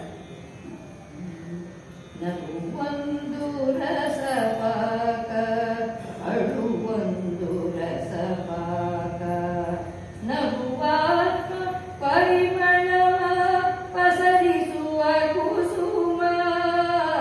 ನಗುವೊಂದು ರಸಪಾಕ, ಅಳುವೊಂದು ರಸಪಾಕ, ನಗುವಾತ್ಮ ಪರಿಮಳವ ಪಸರಿಸುವ ಕುಸುಮ. ದುಗುಡವಾತ್ಮವ ಕಡೆದು ಸತ್ವವೆತ್ತುವ ಮಂಟು, ದುಗುಡವಾತ್ಮವ ಕಡೆದು ಸತ್ವವೆತ್ತುವ ಮಂಟು. ಬಗೆದೆರಡನು ಭುಜಿಸು, ಬಗೆದೆರಡನು ಭುಜಿಸು, ಮಂಕುತಿಮ್ಮ ಮಂಕುತಿಮ್ಮ. ನಗುವಂತು ರಸಪಾಕ, ಅಳುವೊಂದು ರಸಪಾಕ. ನಮ್ಮ ಜೀವನ ಏನು ನವರಸಗಳಿಂದ ತುಂಬಿದೆ. ಬರೀ ಕೇವಲ ಕಾವ್ಯ, ಕಾದಂಬರಿ, ನಾಟಕಗಳಲ್ಲಿ ಮಾತ್ರ ನವರಸ ತರಲ್ಲ. ನವರಸಗಳು ಯಾವ್ಯಾವುದು? ಮನುಷ್ಯನಿಗೆಲ್ಲೂ ಇದೆ. ಅದು ಕ್ರೋಧ, ಶೌರ್ಯ, ದುಃಖ, ಸಂತೋಷ, ಶಾಂತ, ಅನೇಕ ಭಾವಗಳು ಬಂದು ಹೋಗುತ್ತೆ. ಅದೇ ತರ ಪಾತ್ರಗಳನ್ನು ನಿರ್ಮಿಸ್ತಾರೆ ನಾಟಕದಲ್ಲಿ, ಸಿನಿಮಾಗಳಲ್ಲಿ. ಪ್ರತಿಯೊಂದನ್ನು ಸಾಹಸ, ಧೈರ್ಯ, ಶೌರ್ಯ, ಕ್ರೋಧ ಎಲ್ಲ ಪಾತ್ರಗಳನ್ನು ತಂದು ಈ ಧಾರಾವಾಹಿಗಳು ನೋಡ್ಬೇಕು ನೀವು. ವರ್ಷ ಪೂರ್ತಿ ಬರ್ತಾ ಇರೋ ಧಾರಾವಾಹಿಗಳಲ್ಲಿ ಒಂದೊಂದು ಪಾತ್ರಗಳನ್ನು ಕೊಟ್ಬಿಟ್ಟಿರ್ತಾರೆ. ನೀವು ಶಾಂತವಾಗೇ ಇರಿ, ನೀವು ದುಃಖದಿಂದಲೇ ಇರಿ, ನೀವು ಕವಿದಿಂದಲೇ ಇರಿ ಅಂತ ಆ ಧಾರಾವಾಹಿಗಳನ್ನು ನೋಡಿ ನಮಗೆ ಸಾಕಾಗಿ ಆರಿಸ್ಬೇಕು ನಾವಷ್ಟೇ. ಇದು ಮನುಷ್ಯನೆಲ್ಲ ತುಂಬಿಕೊಂಡಿದೆ. ಮನುಷ್ಯ ಏನ್ ಮಾಡ್ತಾನೆ? ಒಂದ್ಸರಿ ತುಂಬಾ ಸಂತೋಷ ಆದಾಗ ಬಾಯಿ ತುಂಬಾ ನಗ್ತಾನೆ, ನಗಿಸ್ತಾನೆ. ಅದೇ ದುಃಖ ಬಂದಾಗ ಮನವು ಮುದುರುತ್ತೆ, ಮನ ಮುದುರೋಗ್ಬಿಡುತ್ತೆ. ಅದರಿಂದ ಅದ್ರ ನಗು ಮತ್ತು ಅಳು, ಈ ಎಲ್ಲ ಭಾವಗಳು, ರಸಭಾವಗಳು ಬಂದು ಹೋದಾಗ ಅವನು ಸ್ಥಿತಪ್ರಜ್ಞನಾಗಿರೋದು ಯಾವಾಗ? ಹಿಗ್ಗದೆ, ಕುಗ್ಗದೆ, ದುಃಖ ಪಡದೆ, ಅತೀ ಸಂತೋಷ ಪಡದೆ ಎಲ್ಲವನ್ನ ಸ್ವೀಕರಿಸ್ತೀನಿ. ಇವತ್ತು ದುಃಖ ಇದೆ, ನಾಳೆ ಸಂತೋಷ ಇದೆ. ಹಗಲು ರಾತ್ರಿಗಳು ಇದ್ದ ಹಾಗೆ, ನಾಣ್ಯದ ಎರಡು ಮುಖಗಳಿದ್ದ ಹಾಗೆ. ಯಾವುದೇ ಒಂದು ಕುಗ್ಗೋಬಾರ್ದು, ಯಾವುದೇ ಒಂದು ಹಿಗ್ಬಾರ್ದು. ಆ ಸ್ಥಿತಪ್ರಜ್ಞತ್ವ ಯಾವಾಗ ಬರುತ್ತೆ ಮನುಷ್ಯನಿಗೆ? 25 ವರ್ಷಕ್ಕೆ ಬರಲ್ಲ, 75 ವರ್ಷಕ್ಕೆ ಅನುಭವ ಬಂದಿರುತ್ತೆ. ಅವಾಗ ನಮ್ಮ ಹಿರಿಯರು ಅಂತೀವಿ ನೋಡಿ, ಅವರು ಎಷ್ಟು ತಾಳ್ಮೆಯಿಂದ ಶಾಂತತೆಯಿಂದ ಇದ್ದಾರೆ ಅಂತ. ಅದೇ ಚಿಕ್ಕವ್ರು ಏನ್ ಮಾಡ್ತಾರೆ? ಎಗರು ಬೀಳ್ತಾ ಇರ್ತಾರೆ, ಕಿರ್ಚಾಡ್ತಾರೆ, ನಮ್ಮ ಆಸೆಗಳು ಈಡೇರದಿದ್ರೆ ಕೂಗಾಡ್ತಾರೆ. ಅದರಿಂದ ಇಂಥ ಒಂದು ಭಾವಗಳನ್ನ ಬಿಟ್ಟು ದುಗುಡ ದುಮ್ಮಾನ ಬಿಟ್ಟು ಸಾತ್ವಿಕನಾಗಿ ಬದುಕು ಎಲೆ ಮಾನವ ಅಂತ ಹೇಳ್ತಾರೆ. ಪುಸ್ತಕದಿ ದೊರೆತರಿವು ಮಸ್ತಕದಿ ತಳೆದ ಮಣಿ ಚಿತ್ತದೊಳು ಬೆಳೆದರಿವು ತರು ತಳೆದ ಪುಷ್ಪ. ಪುಸ್ತಕದಿ ದೊರೆತರಿವು ಮಸ್ತಕದಿ ತಳೆದ ಮಣಿ ಚಿತ್ತದೊಳು ಬೆಳೆದರಿವು ತರು ತಳೆದ ಪುಷ್ಪ. ವಸ್ತು ಸಾಕ್ಷಾತ್ಕಾರ ಅಂತರೀಕ್ಷಣೆಯಿಂದ ವಸ್ತು ಸಾಕ್ಷಾತ್ಕಾರ ಅಂತರೀಕ್ಷಣೆಯಿಂದ ಶಾಸ್ತ್ರಿತನದಿಂದಲ್ಲ ಮಂಕುತಿಮ್ಮ. ಶಾಸ್ತ್ರಿತನದಿಂದಲ್ಲ ಮಂಕುತಿಮ್ಮ ಮಂಕುತಿಮ್ಮ. ಪುಸ್ತಕದಲ್ಲಿ ದೊರೆತರಿವು ಮಸ್ತಕದ ಮಣಿ. ಪುಸ್ತಕದ ಜ್ಞಾನ ಕೇವಲ ಬದನೆಕಾಯಿ ಅಂತೀವಿ. ಪುಸ್ತಕದಲ್ಲಿ ಹೇಳೋದಷ್ಟೇ ಹೇಳೋದಿಲ್ಲ, ಅದು ಬರೀ ಮನುಷ್ಯನಿಗೆ ಅರಿವಿನ ಜ್ಞಾನ ಬರಬೇಕು. ಥಿಯರಿ ಪ್ರಾಕ್ಟಿಕಲ್ಸ್ ಅಂತೀವಿ. ಥಿಯರಿ ಬರೀ ಓದ್ಕೊಂಡ್ರೆ ಸಾಲು. ಇನ್ನು ಜೀವನದಲ್ಲಿ ನಾವು ನಡ್ಕೊಂಡ್ರೆ ಒಂದು ಕೆಲಸವನ್ನ ಯಾವ ಒಂದು ವಿಷಯವನ್ನ ಎಕ್ಸ್ಪ್ಲೈನ್ ಮಾಡಿರ್ತಾರೆ, ಅದನ್ನು ಓದ್ಕೊಂಡ್ಬಿಟ್ರಾಗಲಿಲ್ಲ. ನೀನೇ ಮಾಡಿದಾಗ ಪ್ರಯೋಗಶಾಲೆಗೆ ಹೋಗಿ ಮಕ್ಕಳ ಕೈ ಮಾಡಿಸ್ತಾರೆ ಶಾಲೆ ಕಾಲೇಜುಗಳಲ್ಲಿ. ಯಾಕೆ ಅವ್ರಿಗೆ ಸರಿಯಾದ ಅರಿವಿನ ಜ್ಞಾನ ಮೂಡಲಿ. ಪ್ರಯೋಗಶಾಲೆ, ಈ ಪ್ರಪಂಚ ಅನ್ನೋದು ಪ್ರಯೋಗಶಾಲೆ. ನಾವು ಮಾಡಿ ಮಾಡಿ ಕಲಿಬೇಕು, ನೋಡಿ ನೋಡಿ ತಿಳಿಬೇಕು, ತಿಳಿದಿದ್ದನ್ನ ಮಾಡಬೇಕು, ಕೆಲಸ ಕಲಿಬೇಕು. ಹಾಗೆ ಅಂತರಿಂದ ವೀಕ್ಷಣೆಯಿಂದ ಬರ್ತಿದ್ದು ಅರಿವಿನ ಜ್ಞಾನ ಅನುಭವ ಇದ್ದಾಗ ಮಾತ್ರ ನಮ್ಮ ಅಂತರಂಗದ ಪುಸ್ತಕ ಓದ್ಬೇಕಂತ. ಯಾವುದು ಅಂತರಂಗದ ಪುಸ್ತಕ? ನಮ್ಮನ್ನ ನಾವೇ ತಿಳ್ಕೊಳ್ಳಲ್ಲ, ನಮ್ಮನ್ನ ನಾವೇ ಅರ್ಥ ಮಾಡ್ಕೊಂಡಿರಲ್ಲ. 108 ಪುಸ್ತಕಗಳು ಓದ್ತೀವಿ, 108 ಬೇರೆ ಬೇರೆ ತಿಳ್ಕೊಳಕ್ ಹೋಗ್ತೀವಿ. ನಮ್ಮ ಗುರಿ ಹಿರಿಯರ ಮೇಲಿಟ್ಟಂತ ಅನುಭವದ ಸಾರವನ್ನ ನಾವು ಅರ್ಥೈಸ್ಕೊಳ್ಬೇಕು. ಅದಕ್ಕೆ ಶಂಕರಾಚಾರ್ಯರು ಬರೆದ ವಿವೇಕ ಚೂಡಾಮಣಿಯಲ್ಲಿ ಅವರು ಎಷ್ಟು ಚೆನ್ನಾಗಿ ಅದನ್ನ ಎಕ್ಸ್ಪ್ಲೈನ್ ಮಾಡ್ತಾರೆ. ಒಂದು ಜ್ಞಾನದ ಡೆಪ್ತ್, ಒಂದು ಅರಿವಿನ ಡೆಪ್ತ್ಗೆ ಹೋಗ್ತಾರೆ. ಅದನ್ನ ನಮ್ಗೆ ಅರ್ಥ ಮಾಡ್ಕೊಳ್ಳೋ ಶಕ್ತಿ ಇರಲ್ಲ, ಸಾಧ್ಯವಿಲ್ಲ. ಎಷ್ಟೊಂದು ವಿಷಯಗಳನ್ನ ಅರ್ಥ ಮಾಡ್ತಾರೆ. ಹೀಗೆ ಅರಿವಿನ ಮಾರ್ಗ ಎಷ್ಟೋ ಹಿರಿಯರು ಹೇಳೋಗಿದ್ದಾರೆ, ನಾವು ಅದನ್ನ ಆಚರಣೆಗೆ ತರಲ್ಲ, ಪ್ರಯೋಜನಕ್ಕೆ ಪಡ್ಕೊಳ್ಳಲ್ಲ. ಅದೇ ಚಿಕ್ಕ ವಯಸ್ಸಲ್ಲಿ ಮಕ್ಕಳು ಹೇಗಿರ್ತಾರೆ. ಒಂದ್ಸತಿ ವಿವೇಕಾನಂದರು ಕಾಶಿಯಲ್ಲಿ ಅಧ್ಯಯನ ಮಾಡಕ್ ಹೋಗಿದ್ರಂತೆ. ಅವ್ರು ಇನ್ನೂ 12 ವರ್ಷ ಚಿಕ್ಕ ಹುಡುಗ ಅವರು ಕಾಶಿಯಲ್ಲಿ ವೇದಾಧ್ಯಯನ ಮಾಡ್ತಾ ಇದ್ರು. ಆದ್ರೆ ದಾರಿಯಲ್ಲಿ ಹೋಗ್ತಾ ಇರುವಾಗ ಅವ್ರು ದಿನನಿತ್ಯವೂ ಓಡಾಡ್ತಾ ಇರೋರಂತೆ. ತುಂಬಾ ಕೋಟಿಲಿರ್ತಿದ್ರಂತೆ. ಇವ್ರು ನಟಿಸ್ಕೊಂಡು ಬರೋದು, ಗುರು ಅಂತ ಅನ್ನೋದು, ಹೆದರ್ಕೊಂಡು ಓಡೋಗ್ತಿದ್ರಂತೆ. ಇದು ಚಿಕ್ಕ ಹುಡುಗ ಹೆದರ್ಕೊಂಡು ಓಡೋಗ್ತಾ ಇದ್ರಂತೆ. ಕೋತಿಗಳು ಬರುತ್ತೆ, ನಾನು ಹೋಗಲ್ಲ, ದಾರಿಯಲ್ಲಿ ಬೇರೆ ದಾರಿಗೆ ಹೋಗ್ತೀನಿ ಅಂತ. ಆದ್ರೆ ಅವ್ರ ದಿನ ಒಬ್ರು ಸಂತರಿಸಿಟ್ಬಿಟ್ಟು ಹೇಳದಂತೆ, ಅಯ್ಯ ತಮ್ಮ, ನೀನು ಹೆದರ್ಕೊಂಡು ಹೋಗ್ಬಾರ್ದು, ಕೋತಿಗಳ ಎದುರಿಗೆ ದಿಟ್ಟತನದಿಂದ ನಿಲ್ಲು. ಒಂದು ಕೋಲನ್ನು ತಗೊಂಡು ಎದುರಿಸು, ಹುಷಂತನ್ನು, ಅದು ಅದೇ ಎದುರ್ಕೊಂಡು ಹೋಗತ್ತೆ. ನೀನ್ ಯಾಕೆ ಎದುರು ಹೋಗ್ತೀಯಾ? ಅದರಿಂದ ಯಾವುದೇ ಕಷ್ಟ ಬಂದಾಗ ಗಟ್ಟಿಯಾಗಿ ನಿಲ್ಲು, ಎದೆಗಟ್ಟಿ ಮಾಡಿಕೊ. ಅದರಷ್ಟು ಕಡೆ ಸಮಸ್ಯೆ ನಿವಾರಣೆ ಆಗತ್ತೆ, ಅದೇ ಹೊರಟೋಗುತ್ತೆ. ಅದು ಬಿಟ್ಟು ಅದೇ ದೊಡ್ಡದು ನಾವು ಅಂತೀವಲ್ಲ, ಒಂದು ಸಣ್ಣ ಹುಣ್ಣು ಕೋತಿ ಆಯ್ತು, ದೊಡ್ಡ ರಾಕ್ಷಸನಂತೆ ಹುಣ್ಣಾಯ್ತು ಅಂತ ಹೇಳ್ತೀವಿ. ಅದರಿಂದ ಅದು ನಮ್ಮಲ್ಲೇ ಇದೆ. ಸಮಸ್ಯೆಗಳನ್ನ ನಿವಾರಿಸ್ಕೊಳ್ಳೋ ಒಂದು ಶಕ್ತಿ ನಮಗೆ ಬರಬೇಕಷ್ಟೇ. ಅಲಕಾಯಿಸಿ ಹೆಪ್ಪನಿಕ್ಕಿ ಕಡೆದೊಡೆ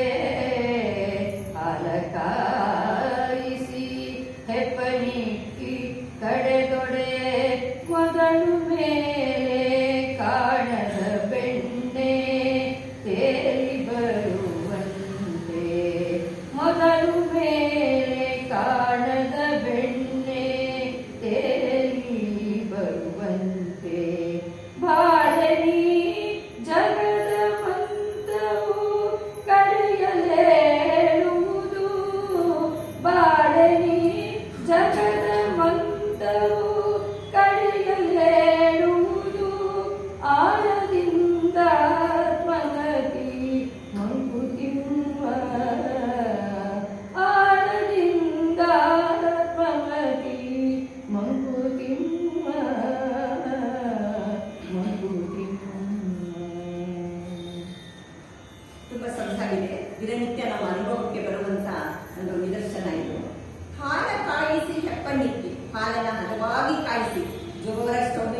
ಬೇಗ ಮುಟ್ಟಿಸ್ಬಿಟ್ರೆ ಹಾಲಿನ ಸ್ವಾದ ಅದು ಅಷ್ಟಾಗಿ ಬರಲಾರದು. ಅದನ್ನ ಸಣ್ಣ ಹುಳಿಯಲ್ಲಿ ಇಟ್ಟು ಚೆನ್ನಾಗಿ ಕಾಯಿಸಿ ಒಳ್ಳೆ ಮೊಸರು ಹಾಕಿ ಹೆಪ್ಪನ್ನ ಹಾಕಿದ್ರೆ ಅದು ಕಡ್ದಾಗ ಮಜ್ಜಿಗೆ ಆಗುತ್ತೆ. ಮಜ್ಜಿಗೆಯಿಂದ ಬೆಣ್ಣೆ ಸಿಗತ್ತೆ, ನವನೀತ ನಮ್ಗೆ ಸಿಗತ್ತೆ. ಆ ನಂತರ ಬೆಣ್ಣೆ ಕಾಯಿಸಿ ತುಪ್ಪ ಮಾಡ್ತೀವಿ, ಅದರಿಂದ ದೀರ್ಘಕಾಲ ಇರುತ್ತದೆ. ಇದರಿಂದ ಅನುಭವ ಪಾಲನ ವಿಚಾರ ಮಂಥನವಾಗಿ ಜನಿಸಿತರು ಜ್ಞಾನದ ನವನೀತ ಅಂತ ಇನ್ನೊಂದು ಅನುಭವ ಪಾಲನ ವಿಚಾರ ಮಂಥನವಾಗಿ. ಹಾಗೆ ಜೀವನನು ಮಂಥನ ಕಡಿಯೋದು, ಪೋಲು ಕಡಿಯೋ ಪೋಲು. ನಿನ್ನ ಅನುಭವವನ್ನ ನೀನು ಕಡೆದು ನೋಡು. ನೀನು ಸಹ ಒಂದು ಸತ್ವಯುತವಾದ ಶಾಶ್ವತವಾದ ಒಂದು ಅಮರ ಸಂದೇಶ ನಿನಗೆ ಸಿಗುತ್ತೆ. ಆದ್ರೆ ನಾವು ಮೇಲ್ನೋಟಕ್ಕೆ ಮಾತ್ರ ಎಲ್ಲವನ್ನ ತಿಳ್ಕೊಂಡು ಸುಮ್ಮನಾಗ್ಬಿಡ್ತೀವಿ. ಈ ಹಾಲು ಒಂದು ದಿವಸ ಭಗವಂತನ ಕೇಳ್ತಂತೆ, ಅಪ್ಪ ನನ್ನಿಂದಾದಂತ ಹಾಲಿನಿಂದಾದಂತ ಉತ್ಪನ್ನಗಳು ದೀರ್ಘಾಯಿಸ್ಕೊಟ್ಟಿದೀಯಾ, ನನಗೆ ಕಲ್ಪಾಯಿಸ್ಕೊಟ್ಟಿದೀಯಾ ಅಂತ ಕೊಟ್ಟೆ ನೀನು ಅಂತ ಕೇಳುತ್ತಂತೆ. ಆಗ ದೇವರು ಹೇಳ್ತಾನಂತೆ, ಹಾಲು ಕಳೆದಾಗ ನನ್ನ ಆಯಸ್ಸು ನಾನು ಒಂದು ದಿನ 2 ದಿನ ಹಾಲು ಕೆಟ್ಟೋಗುತ್ತೆ, ತುಂಬಾ ದಿನ ಇಡಕ್ಕಾಗಲ್ಲ. ಅದನ್ನ ಎಪ್ಪಾಕ್ ಮಜ್ಜಿಗೆ ಮಾಡಿದ್ರೆ, ಮೊಸರು ಮಾಡಿದ್ರೆ 2 ದಿನ 3 ದಿನ ತಿನ್ಬೋದು. ಆ ಮಜ್ಜಿಗೆ ಕಳೆದಾಗ ಬೆಣ್ಣೆ ಬರುತ್ತೆ, ಆ ಬೆಣ್ಣೆ 15 ದಿನ ತನಕ ಇಟ್ಕೊಂಡು ತಿನ್ಬೋದು. ಆ ಬೆಣ್ಣೆಯನ್ನ ಹದವಾಗಿ ಕಾಸಿ ಚೆನ್ನಾಗಿಟ್ರೆ ತುಪ್ಪ ಬರುತ್ತೆ, 3 ತಿಂಗಳು ಇಟ್ಕೊಂಡು ತಿನ್ಬೋದು. ಆದ್ರೆ ಎಲ್ಲವೂ ಹಾಲಿನ ರೂಪಗಳು. ನನಗೆ ಯಾಕೆ ಇಂಥ ಒಂದು ಇದು ಶಿಕ್ಷೆ ಅಂದಾಗ ಹೇಳ್ತಾನಂತೆ ದೇವರು, ಇಲ್ಲಪ್ಪ ಅದು ನಿನಗೆ ಏಟುಗಳು ಪೆಟ್ಟುಗಳು ಬೀಳ್ತಾ ಇರಬೇಕು. ಒಂದು ಕಲ್ಲಿಗೆ ಒಬ್ಬ ಶಿಲ್ಪಿ ಹೇಗೆ ಪೆಟ್ಟುಗಳು ಹೊಡೆದು ಮೂರ್ತಿಯಾಗಿ ಕಳೆದಿರಿಸ್ತಾನೋ, ಒಂದು ಶಾಲೆಗೆ ಹೋದ ಮಗು ಅದು ಮಣ್ಣಿನ ಮುದ್ದೆ, ತಾಯಿ ಹೇಳ್ಕೊಟ್ಟಿರ್ತಾಳೆ ಜಡಗಿರ್ತಾಳೆ ಮೊದಲ ಗುರು ಅಂತೀವಿ. ಆದ್ರೆ ಶಾಲೆಗೆ ಹೋಗಿ ತುಂಬಾ ಹೆಚ್ಚಿನ ವಿದ್ಯಾಭ್ಯಾಸ ಓದಬೇಕಾದ್ರೆ ಗುರುಗಳೇ ಬೇಕು. ಆ ಗುರುಗಳು ಹೇಳಿದ ಮಾತು ಕೇಳಬೇಕು, ಅವ್ರು ಕೊಟ್ಟ ಶಿಕ್ಷೆಯನ್ನು ಅನುಭವಿಸ್ಬೇಕು. ಎಲ್ಲವೂ ಆಗಿ ಆ ವ್ಯಕ್ತಿ, ಆ ಶಾಲೆಗೆ ಹೋದಂತ ಪುಟ್ಟ ಮಗು ಎಂಬ ವ್ಯಕ್ತಿತ್ವವನ್ನು ಪಡ್ಕೊಂಡು ಹೊರಬರ್ಬೇಕು.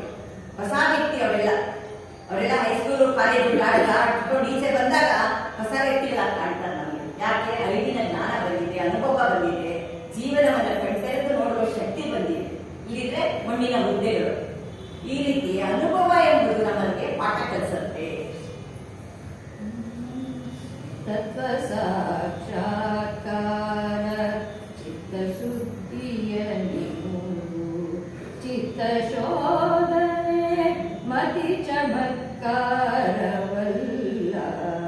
ತತ್ವ ಸಾಕ್ಷಾತ್ಕಾರ ಚಿತ್ತಶುದ್ಧಿಯ ನಿಮೂರು, ಚಿತ್ತ ಶೋಧನೆ ಮತಿ ಚಮತ್ಕಾರವಲ್ಲ.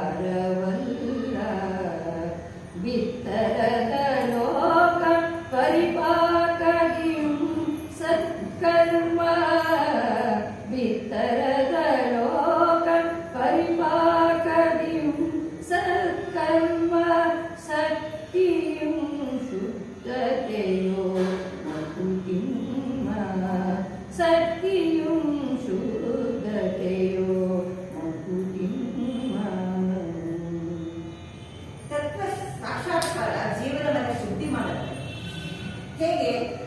ನಮ್ಮಲ್ಲಿರೋ ಕೆಟ್ಟ ಭಾವನೆಗಳೆಲ್ಲ ಹೋದಾಗ ಒಳ್ಳೆಯ ಭಾವನೆಗಳು ಉದಯವಾಗುತ್ತೆ. ದಾನ, ಧರ್ಮ, ಪುಣ್ಯ, ತ್ಯಾಗ, ಈ ಒಂದು ಸಾಲಿನಲ್ಲಿ ಮನುಷ್ಯ ಹೋಗ್ಬೇಕು. ಅವಾಗ ಮನುಷ್ಯ ಉದ್ಧಾರನಾಗ್ತಾನೆ, ಬೇರೆ ಬೇರೆ ಹತ್ಕೊಂಡು ಹೋಗ್ತಾನೆ. ಇಲ್ಲದಿದ್ದರೆ ಇದ್ದ ಸ್ಥಿತಿಯಲ್ಲೇ ಇರುತ್ತೇವೆ. ಆಸೆ ಹುಡುಗರಾದ್ರೆ ನಾವು ಎಷ್ಟು ಬಂದರೂ ನಮಗೆ ಸಾಲದು ಅನ್ನೋ ಸ್ಥಿತಿಯಲ್ಲಿ ಇರ್ತೇವೆ. ಚಿತ್ತ ಶೋಧನೆ, ಮನಸ್ಸಿನ ಶೋಧಿಸ್ಕೋಬೇಕು. ನಾವು ಮಾಡಿ ಸರಿನಾ, ಬೆಳಗ್ಗೆ ಯಾವುದೋ ಒಂದು ಕೆಲಸಗಳು ಮಾಡ್ತೀವಿ, ಯಾರು ಸಹಾಯ ಮಾಡಿದಾಗ, ದಾನ ಧರ್ಮ ಮಾಡಿದಾಗ ನಮ್ಮ ಮನಸ್ಸಿಗೆ ಅದೇ ಸಂತೋಷ ಸಿಗುತ್ತೆ. ಓ ಇವತ್ತೇನೋ ಒಂಚೂರು ಮಾಡಿದೆ, ನಾನು ಸಾರ್ಥಕವಾಯಿತು ನನ್ನ ಬದುಕು ಅಂತ ಅನ್ಸುತ್ತೆ. ಅದು ಚಮತ್ಕಾರ. ಬಿತ್ತರದ ಲೋಕದ ಪರಿಪಾಕದಲ್ಲಿ, ವಿಸ್ತಾರವಾದ ಈ ಲೋಕದಲ್ಲಿ ತಿಳ್ಕೊಳ್ಳೋದು, ಅರಿಯೋದು ಬೇಕಾದಷ್ಟಿದೆ. ನಾವು ಸಣ್ಣ ಅನುಭವಿಸಿದೆ, ನಮ್ಗೆಲ್ಲವೂ ಅರಿವಾಗಕ್ಕೆ ಸಮಯವೂ ಸಾಲದು, ಆಯಸ್ಸು ಸಾಲದು. ನಾವು ಹೇಳ್ತೀವಿ ದೊಡ್ಡ ಗ್ರಂಥಗಳು ಮನೇಲಿದೆ, ಓದಕ್ಕೆ ಆಯಸ್ಸೇ ಇರಲ್ಲ ನಮಗೆ. ಯಾವಾಗ ಓದಿ ಮುಗಿಸೋದು ನಾವು?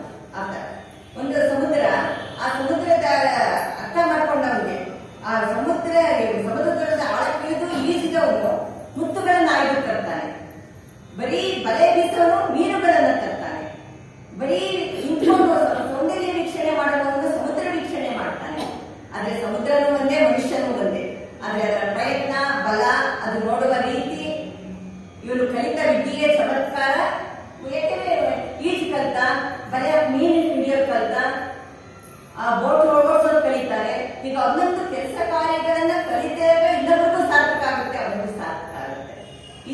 ಬದುಕು ಮನುಷ್ಯ ಕಲಿಬೇಕು. ಒಂದು ಸಂತ ಜ್ಞಾನೇಶ್ವರರ ಒಂದು ಪುಟ್ಟ ಕಥೆ. ಸಂತ ಜ್ಞಾನೇಶ್ವರ ಮಹಾರಾಷ್ಟ್ರದ ಗುರುಗಳು ಇದ್ರು. ಅವರು ಎಲ್ಲ ಮನೆಯಲ್ಲಿ ಸತ್ಸಂಗ ನಡೆಸ್ತಾ ಇದ್ರು. ಅವ್ರಿಗೆ ಇಷ್ಟ ಬಂದ ಭಕ್ತರು, ತುಂಬಾ ಜನ ಭಕ್ತರು, ಮಹಾಭಕ್ತಿ ತುಂಬಾ ಜನ ಕುತ್ಕೊಳ್ಳೋರು, ಸತ್ಸಂಗ ಮಾಡಿದ್ರೆ ಸಾಕು ಅಂತ. ಒಬ್ಬೊಬ್ಬ ಭಕ್ತನಿಗೆ ಒಂದೊಂದು ದಿನ ಹೇಳ್ಬಿಡೋರು, ನಾಳೆ ನಿಮ್ಮನೆ ಸತ್ಸಂಗ, ನಾಳೆ ನಿಮ್ಮನೆ ಸತ್ಸಂಗ ಅಂತ. ಅಲ್ಲಿ ಗೋರ ಎಂಬ ಒಬ್ಬ ಭಕ್ತ ಇದ್ದ. ಪಾಪ ತುಂಬಾ ಬಡವ.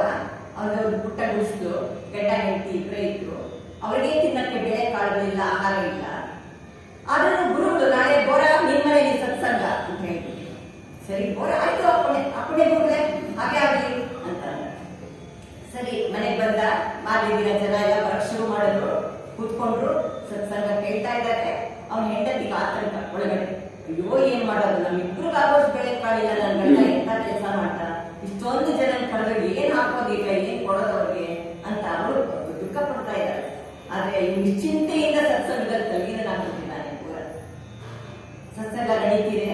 ಮಧ್ಯದಲ್ಲೇ ಬಂತು ಊಟದ ಸಮಯ ಸರಿಯಾಗಿ ದಿನಸಿಗಳು, ಗಾಡಿಯ ದಿನಸಿಗಳು ಬಂದು, ಅಡಿಗೆಯವರು ಬಂದ್ರು, ಸೀದಾ ಅಡಿಗೆ ಮಾಡೋ ಕೆಲಸ ಮಾಡಿದ್ರು. ಎಲ್ಲರೂ ಮುಂದೆ ಸಂತೋಷವಾಗಬಹುದು. ಸರಿ, ಗುರುವಿನ ಒಂದು ಅನುಗ್ರಹ ಅಂತ ಅಷ್ಟೇ. ಇದೆಲ್ಲ ಆಗಿದ್ದು ಹೇಗೆ? ಗುರುವಿನ ಅನುಗ್ರಹ, ನಂದೇನಿಲ್ಲ, ನಂಗೆ ಈ ಪ್ರಪಂಚದಲ್ಲಿ ಯಾವುದೂ ಇಲ್ಲ. ಅವರೇ ಮಾಡಿಸ್ಕೊಂಡ್ರು, ಅವರೇ ಬಂದ್ರು, ಅವರೇ ಮಾಡಿಸ್ಕೊಂಡ್ರು. ನಾವೇ ಕೊಂಡಾಡಬೇಕು. ಅದಕ್ಕೆ ನಾವು ದೇವರ ಮೇಲೆ ಭಾರ ಹಾಕಿ ಬರೀಬೇಕು. ಏನೇ ಬರಲಿ ಗೋವಿಂದನ ದಯೆಯಿರಲಿ.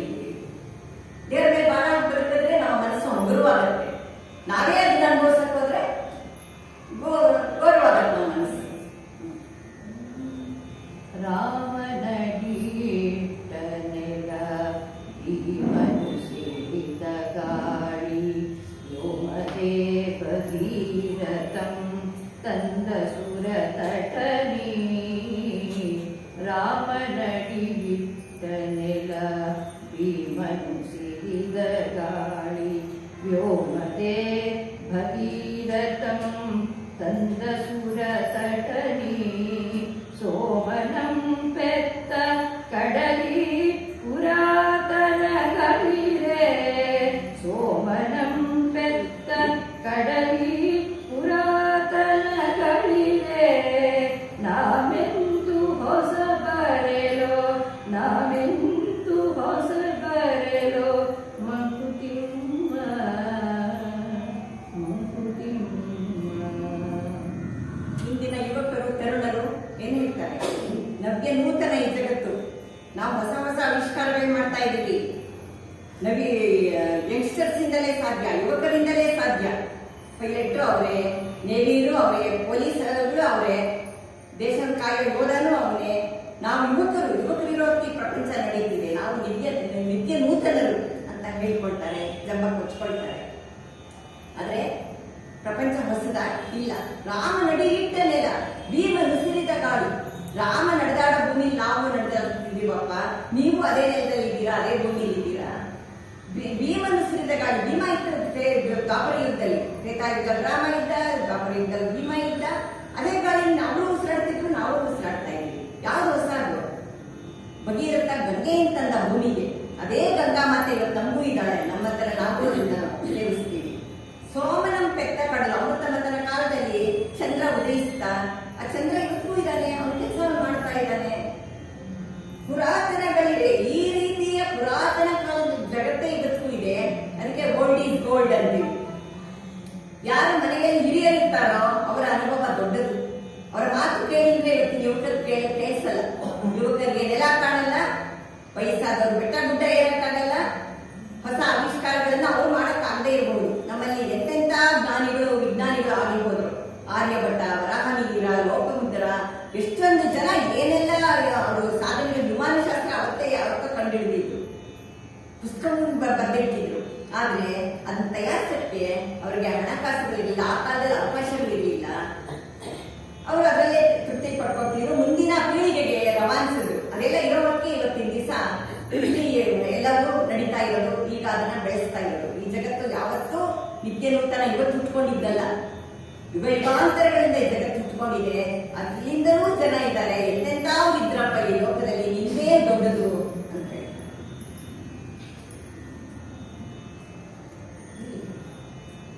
ವಿಧಿಯ ಹೊರೆಗಳನ್ನು ತಪ್ಪಿಸಿಕೊಳ್ಳುವನೆಲ್ಲಿಗನು ಬೆದರಿಕೆಯ ನಗರಿಂದ ನೀಗಿಪನು ಸಖನು ವಿಧಿಯ ಹೊರೆಗಳನ್ನು ತಪ್ಪಿಸಿಕೊಳ್ಳುವನೆಲ್ಲಿಗನು ಬೆದರಿಕೆಯ ನಗರಿಂದ ನೀಗಿಪನು ಸಖನು ಎದೆಯನು ಕಾಗಿಸಿ ಆಲಿಸು ಬೆನ್ನ ತುಟಿಯ ಬಿಗಿ ಎದೆಯನು ಕಾಗಿಸಿ ಆಲಿಸು ಬೆನ್ನ ತುಟಿಯ ಬಿಗಿ ವಿಧಿಯ ಗಸನೀಂ ಕತ್ತೆ ವಿಧಿಯ ಗಸನೀಂ ಕತ್ತೆ ಮಂಕುತಿಮ್ಮ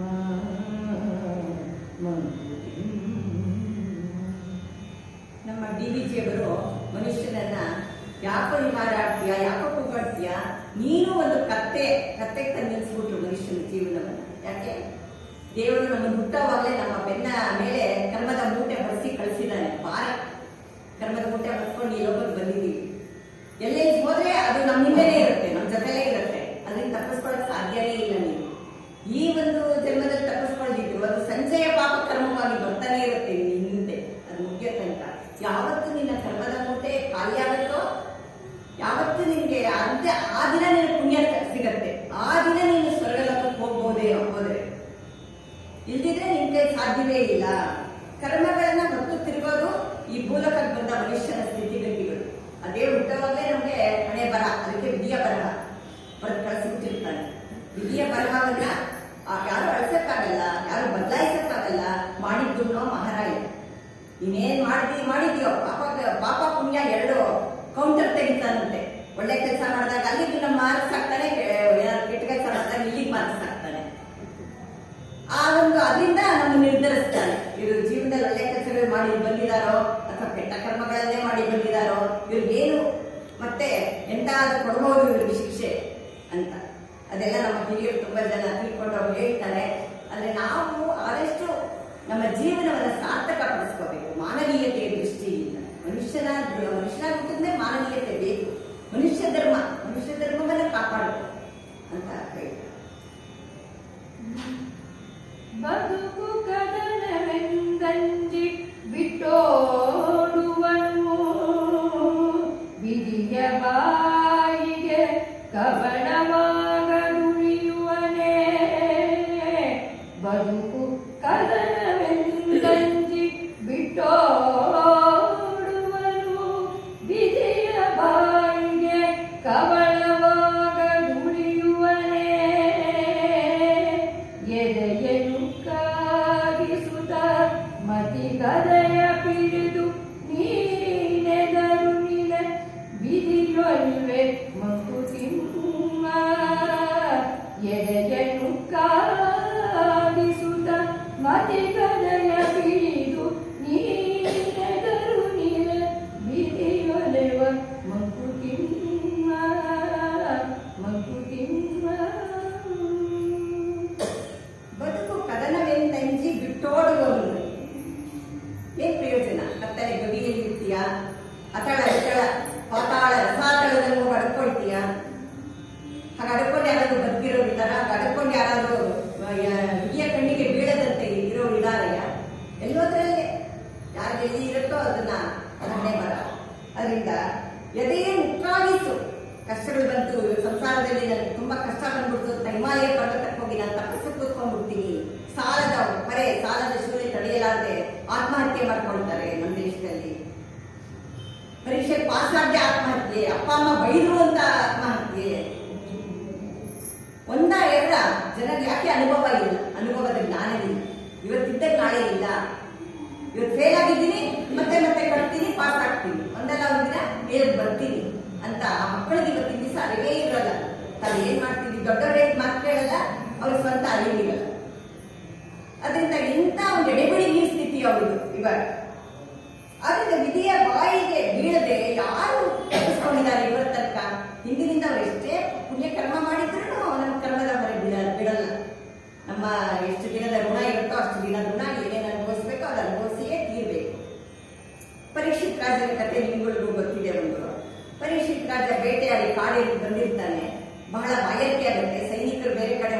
ಒಬ್ಬಂಟಿನಾಗಿರ್ತಾನೆ. ಚಪ್ಪಾಳೆ ತಟ್ಟಿ ಯಾರಿಲ್ಲಿ ಆಳುಗಳು ಬನ್ನಿ ಇಲ್ಲಿ ನಂಗೆ ನೀರು ತಂದ್ಕೊಡಿ ಅಂತಾನೆ. ಯಾರೂ ಇಲ್ಲ. ಅಲ್ಲೊಬ್ಬ ಬಡ ಮುನಿ ಮಹರ್ಷಿ ತಪಸ್ ಮಾಡ್ತಾ ಕೂತಿರ್ತಾನೆ. ನನಗೆ ಕೋಪ ಬರುತ್ತೆ. ನಾನು ಇಷ್ಟು ಹೋಗ್ತಿದ್ರು ರಾಜ ಬಂದು ನಿಂತಿದ್ದೀನಿ ಕೂಗ್ತಿದ್ದೀನಿ, ಅವ್ರು ಕಂಡುಬಿಟ್ಟು ನೋಡಿಲ್ಲ, ನನ್ಗೇನು ವಿಚಾರ ರಾಜ ಬಂದಿದ್ದಾನೆ ಅನ್ನೋದೇ ಇಲ್ಲ ಅವನಿಗೆ ಅಂತ ಹೇಳಿ ಅಲ್ಲಿಯೇ ಒಂದು ಸರ್ಪ ಸತ್ತು ಬಿದ್ದಿರುತ್ತೆ. ತೋಲಿಂದ ಅದನ್ನು ತೆಗೆದುಕೊಂಡು ಈಗ ಎಸಿತಾನೆ. ಅದು ಮುನಿಯ ಕೊರಳಿಗೆ ಹೋಗಿ ಬಿದ್ದುಬಿಡುತ್ತೆ. ಆದ್ರೂ ಮುನಿಗೆ ತಲೆಯನ್ನಾಗ್ಬಿಟ್ಟಿದ್ದಾನೆ ತಪಸ್ನಲ್ಲಿ, ಗೊತ್ತಿಲ್ಲ ಅವನು. ಇಲ್ಲಿ ರಾಜ ತಲೆ ಮಾಡುತ್ತಾನೆ ನೋಡ್ಕೋದ. ಆ ಕಡೆಯಿಂದ ಇವನ ಮಗ ಬರ್ತಾನಂತೆ, ಮಹರ್ಷಿ ಮಗ ಬಂದು ನೋಡ್ತಾನೆ ತನ್ನ ತಂದೆಯ ಕೊರಳಲ್ಲಿ ಸತ್ತ ಹಾವು. ಯಾರು ಹಾಕಿದ್ದು? ಈ ಯಾವ ಪಾಪಿ ಈ ತರ ಕೆಲಸ ಮಾಡಿದ್ದಾನೆ, ಅವನಿನ್ನು 7 ದಿನಗಳೊಳಗಾಗಿ ಸರ್ಪದಿಂದ ಕಚ್ಚಿ ಸಾಯಲಿ ಅಂತ ಒಂದು ಶಾಪನೆ ಕೊಟ್ಬಿಡ್ತಾನೆ. ಇದು ಪರೀಕ್ಷಿತ ರಾಜನಿಗೆ ಗೊತ್ತಾಗುತ್ತೆ. ಯಾವತ್ತು ಶಾಪ ಬಹಳ ಯಾವ ಮನಸ್ಸಿನಿಂದ ಅವ್ರು ಕೊಡ್ತಾರೋ ಅದು ಈಡೇರುತ್ತೆ, ಮೇಲ್ನೋಟಕ್ಕೆ ಶಾಪ ಅಲ್ಲ. ಅದರಿಂದ ಅವನು ಹೆದರ್ಕೊಂಡು ಪರೀಕ್ಷಿತ ರಾಜ, ಓ ನನಗೆ ಶಾಪ ಬಂತು, ನನ್ನ ಕತೆ ಮುಗೀತು ಅಂತ ಅನ್ಕೊಳ್ತಾನಂತೆ. ಸತ್ಸಂಗ ಸದ್ವಿಚಾರಗಳು ಎಲ್ಲರನ್ನು ಕರೆದು ಜೊತೆ ಮಾತಾಡಿ ನನ್ನ ಕಡೆಗಾಲ ಬರ್ತಾ ಇದೆ, ನೀವೆಲ್ಲ ಏನಾದರೂ ಹೇಳ್ತೀರಾ ನನಗೆ ಅಂತೆಲ್ಲ ಕೇಳಿ ಎಲ್ಲವನ್ನು ಕೇಳ್ಕೊಂಡಿದ್ದಂತೆ. ಆದ್ರೂ ಸಹ ಒಂದು ದೊಡ್ಡ ಗಾಜಿನ ಅರಮನೆ ಮಾಡಿಕೊಂಡು ಒಂದು ಸಣ್ಣ ಕ್ರಿಮಿಕೀಟವೂ ಒಳಗಡೆ ಬಾರ್ದಿದ್ದ ಹಾಗೆ ಸೈನಿಕರಿಂದ ಹೊರಗಡೆ ರಕ್ಷಣೆ ತಗೊಂಡು ತಾನು ಒಳಗಡೆ ಭದ್ರವಾಗಿ ಕೂತ್ಕೊತಾನಂತೆ. 7 ದಿನ ಕಳೆದ್ರೆ ನನ್ನ ಶಾಪ ವಿಮೋಚನೆ ಆಗುತ್ತೆ, ನಾನು ಈಚೆ ಬರ್ಬೋದು, ನನಗೇನು ಆಗಲ್ಲ ಅಂತ. 6 ದಿನ ಕಳೆಯುತ್ತಂತೆ. 7ನೇ ದಿನ ಬಂತು. ಇನ್ನೊಂದು ದಿನ ಕಳೆದ್ರೆ ಸಾಕಪ್ಪ, ನಾನು ಖುಷಿಯಾಗಿರ್ಬಹುದು ಅನ್ಕೊಂಡ. ಆದ್ರೆ ವಿಧಿ ಬಿಡ್ಲಿಲ್ಲ. ಹಣ್ಣಿನ ರೂಪದಲ್ಲಿ ಅವನು ಒಳಗೆ ಬಂತು. ಅವನು ತಂದ್ಕೊಡೋ ಆಹಾರ ಹಣ್ಣು ಎಲ್ಲ ತಂದ್ಕೊಟ್ರು. ಹಣ್ಣನ್ನ ಹೆಚ್ಚಿದ್ದು ಹಣ್ಣಿನೊಳಗಿದ್ದ ಸಣ್ಣ ಕೀಟವೇ ಅದು ದೊಡ್ಡದಾಗಿ ಈಚೆ ಬಂದು ಸರ್ಪವಾಗಿ ನನಗೆ ಕಚ್ಚಿಬಿಟ್ಟು ಅಲ್ಲಿಗೆ ಅವನ ಕತೆ ಮುಗೀತು.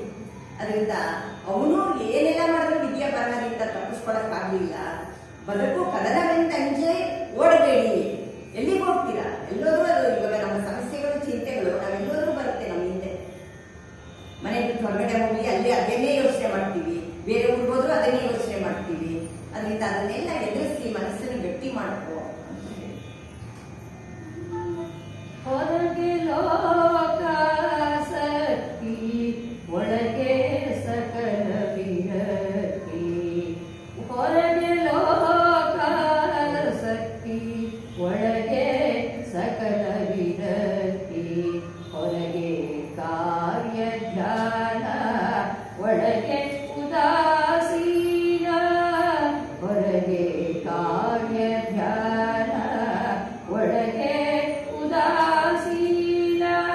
ಹೊರಗೆ ಸಂಸ್ಕೃತಿ ಭಾರ ಒಳಗದರ ತಾತ್ಸಾರ. ಹೊರಗೆ ಸಂಸ್ಕೃತಿ ಭಾರ ಒಳಗದರ ತಾತ್ಸಾರ. ವರಯೋಗ ಮಾರ್ಗವಿದು ಮಂಕುತಿಮ್ಮ.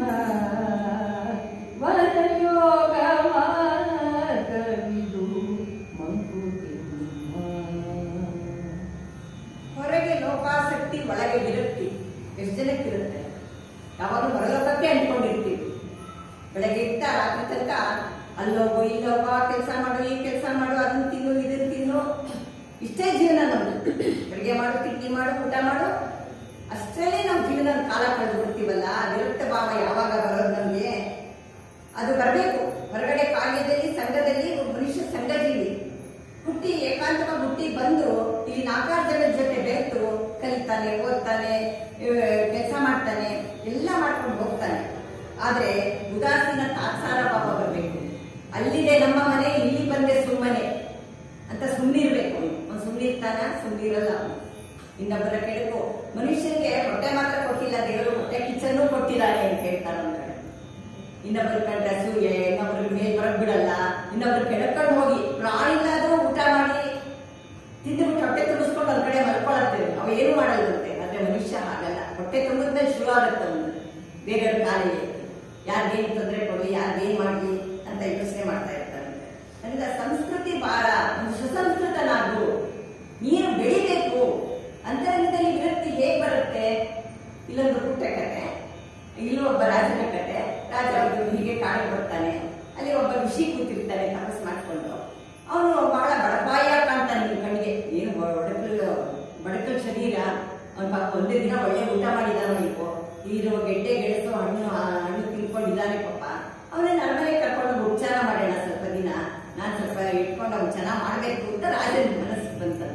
ಸರಿ ರಾಜ ಋಷಿದೆ ನನ್ನ ಜೊತೆ ಬನ್ನಿ, ಅರಮನೆ ಸ್ವಲ್ಪ ದಿನ ಇದ್ದು ಬರೆಯುವಂತೆ ಅಂತ ಕರ್ಕೊಂಡು ಹೋದ. ಅಲ್ಲಿ ಋಷಿ ಹೋದ. ಅಲ್ಲಿ ಅರಮನೆಯ ವೈಭೋಗ, ಸಿರಿ ಸಂಪತ್ತು ಎಲ್ಲ ಅನುಭವಿಸ್ತಾ, ಎಲ್ಲ ಅವನಿಗೆ ಊಟ ತಿಂಡಿ ಏನೇನ್ ಬೇಕೋ ಎಲ್ಲವೂ ಸಿಗ್ತಾ ಇತ್ತು. ಹಾಯಾಗಿದ್ದೋ ಇಲ್ವೋ ಅವನಿಗೆ, ಯಾಕಂದ್ರೆ ಆ ಪರಿಸರ ಅವನಿಗೆ ಇಷ್ಟ ಆಯ್ತೋ ಇಲ್ವೋ, ಅದು ರಾಜನ ಹೇಳಿದ್ದಾಗೆ ನಾವು ಕೇಳಬೇಕಾಗತ್ತೆ ಅಂತ ಆಗಿದ್ದ. ಹೀಗೆ ಸುಮಾರು ದಿನ ಕಳೆಯುತ್ತೆ. ಒಂದು 15 ದಿನಗಳ ಕಾಲ ಕಳೆದ. ಅವನಿಗೂ ಬೇಸರ ಆಗ್ತಾ ಬಂತು, ಯಾವಾಗ ನನಗೆ ಬಿಡುಗಡೆ, ಯಾವಾಗ ನನಗೆ ಸ್ವತಂತ್ರ, ಇದೊಂದು ಬಂಧನ, ಈ ಅರಮನೆಯಲ್ಲಿ ನನ್ನ ಬಂಧನ ಆಗಿದೆ ಅಂತ ಅವನ ಮನಸ್ಸಿನಲ್ಲಿ ಇತ್ತು. ಆಗ ರಾಜನೂ ಒಂದಿನ ಅನ್ಕೊಂಡಂತೆ, ಈ ಋಷಿ ನೋಡು ನಾನು ಕರ್ಕೊಂಡು ಬಂದೆ ಅಂದ್ಬಿಟ್ಟು 1 ತಿಂಗಳಾಯ್ತು, ಇಲ್ಲೇ ಠಿಕಾಣಿಗೆ ಹೋಗ್ಬಿಟ್ಟಿದ್ದಾನೆ, ಇವನಿಗೇನು ಹೋಗಕ್ ಮನಸ್ಸಿಲ್ವೇನೋ, ಈ ವೈಭೋಗಗಳನ್ನೆಲ್ಲ ನೋಡಿ ಇವನು ಋಷಿ ಅನ್ನೋದೇ ಮರ್ತು ಬಿಟ್ಟೇನೋ ಅಂತ ಅನ್ಕೊಂಡಂತೆ. ಈ ವಿಷಯ ಋಷಿ ಗೊತ್ತಾಯ್ತು, ರಾಜನ ಆಲೋಚನೆ, ಇದು ನಾನು ಇಲ್ಲಿರೋದು ಸರಿ ಇಲ್ಲ, ಈ ಜಾಗ ಖಾಲಿ ಮಾಡ್ಬೇಕು ನಾನು ಅಂತ ರಾಜನ್ ಹೇಳ್ತಾನಂತೆ. ಅವತ್ತಿನ ದಿವಸ ಪಾಪ ಸ್ವಲ್ಪ ವಾಯುವಿಹಾರಕ್ಕೆ ಹೋಗ್ಬರೋಣ, ಬಂದಿಸ್ತಿಂದ ಅರಮನೆ ಕೂಡ ಹಾಕ್ದಂಗಾಗಿದೆ ನನಗೆ, ಇದು ಸೆರೆಮನೆ, ಅದರಿಂದ ನಾವು ಹೊರಗಡೆ ಹೋಗಿ ಓಡಾಡ್ಕೊಂಡು ಬರೋಣಪ್ಪ ಅಂತ ರಾಜನನ್ನು ಕರ್ಕೊಂಡು ಹೋದ್ನಂತೆ. ಇಬ್ರು ನಡ್ಕೊಂಡು ಹೋದ್ರು. ಹೋಗ್ತಾ ಹೋಗ್ತಾ ಊರಿನ ದಾಟಿ ಕಾಡಿನ ಪ್ರದೇಶದ ತನಕ ಬಂದ್ಬಿಟ್ರು. ರಾಜ ನನ್ನ ಕಾಲು ನೋವು, ನಾನು ಇಲ್ಲಿ ನಡಿಲಾರೆ, ನನ್ನ ವಾಹನ ಇದೆ, ನಾನು ಯಾವತ್ತೂ ನಡೆದವನ್ನೆಲ್ಲ, ನೀವು ಇಷ್ಟೊಂದು ನಡೆಸ್ತಾ ಇದ್ದೀರಾ ನನ್ನ, ನಾನು ಇಲ್ಲೇ ಕೂತ್ಕೋತೀನಿ, ವಾಹನ ಬರುತ್ತೆ ಕೂತ್ಕೊಳ್ಳಿ, ಕರ್ಕೊಂಡು ಹೋಗ್ತಾ ನಮ್ಮ ಅರಮನೆಗೆ ಅನ್ನಂತೆ. ಇಲ್ಲಪ್ಪ, ನೀನ್ ನನ್ನ ಕೈ ನಡೆಯಕ್ಕಾಗತ್ತೆ, ನಾನು ಹೋಗ್ತೀನಿ, ನೀನು ಅರಮನೆಗೆ ಹೋಗಿ ತಲುಪು ಅಂತ ದಾಪುಗಾಲುಗಳು ಇಟ್ಕೊಂಡು ಕಾಡು ಒಳಗಡೆ ಹೊರಟೇ ಹೋದಂತ ಋಷಿ ಸೀದ. ರಾಜ ಸಾಕು, ಇನ್ನು ನಿನ್ನ ದಾರಿ ನಿನಗೆ, ನನ್ನ ದಾರಿ ನನಗೆ ಅಂತ. ಅಲ್ಲಿ ವಿರಕ್ತ ಭಾವ ಇತ್ತು. ಆ ಋಷಿ ನಿಜವಾಗಿ ವಿರಕ್ತ ಭಾವ ಇತ್ತು. ಇನ್ನೊಬ್ಬರ ಮನಸ್ಸಿಗೆ ಅಧೀನನಾಗಿ ಇನ್ನೊಬ್ಬರಿಗೆ ಒಳಪಟ್ಟು ರಾಜನ ರಾಜಾಜ್ಞೆಯಿಂದ ಬಂದು ಇಲ್ಲಿ ಬಲವಂತವಾಗಿ ಇದ್ನೇ ಹೊರತು ಆದ್ರೆ ಅವನಿಗೆ ಈ ಅರಮನೆ ಎಲ್ಲ ಬೇಕಾಗಿರಲಿಲ್ಲ. ಅರಮನೆ ಅವನ ಪಾಲಿಗೆ ಸೆರೆಮನೆಯಾಗಿದೆ. ಹೊಸಚಿ ಗುರು ಹಳೆಬೇರು ಕೂಡಿರಲು ಮದ ಸೊಬಗು, ಹೊಸ ಯುಕ್ತಿ ಹಳತತ್ವದೊಡಗೂಡೆ ಧರ್ಮ. ಹೊಸಚಿ ಗುರು ಹಳೆಬೇರು ಕೂಡಿರಲು ಮದ ಸೊಬಗು, ಹೊಸ ಯುಕ್ತಿ ಹಳತತ್ವದೊಡಗೂಡೆ ಧರ್ಮ.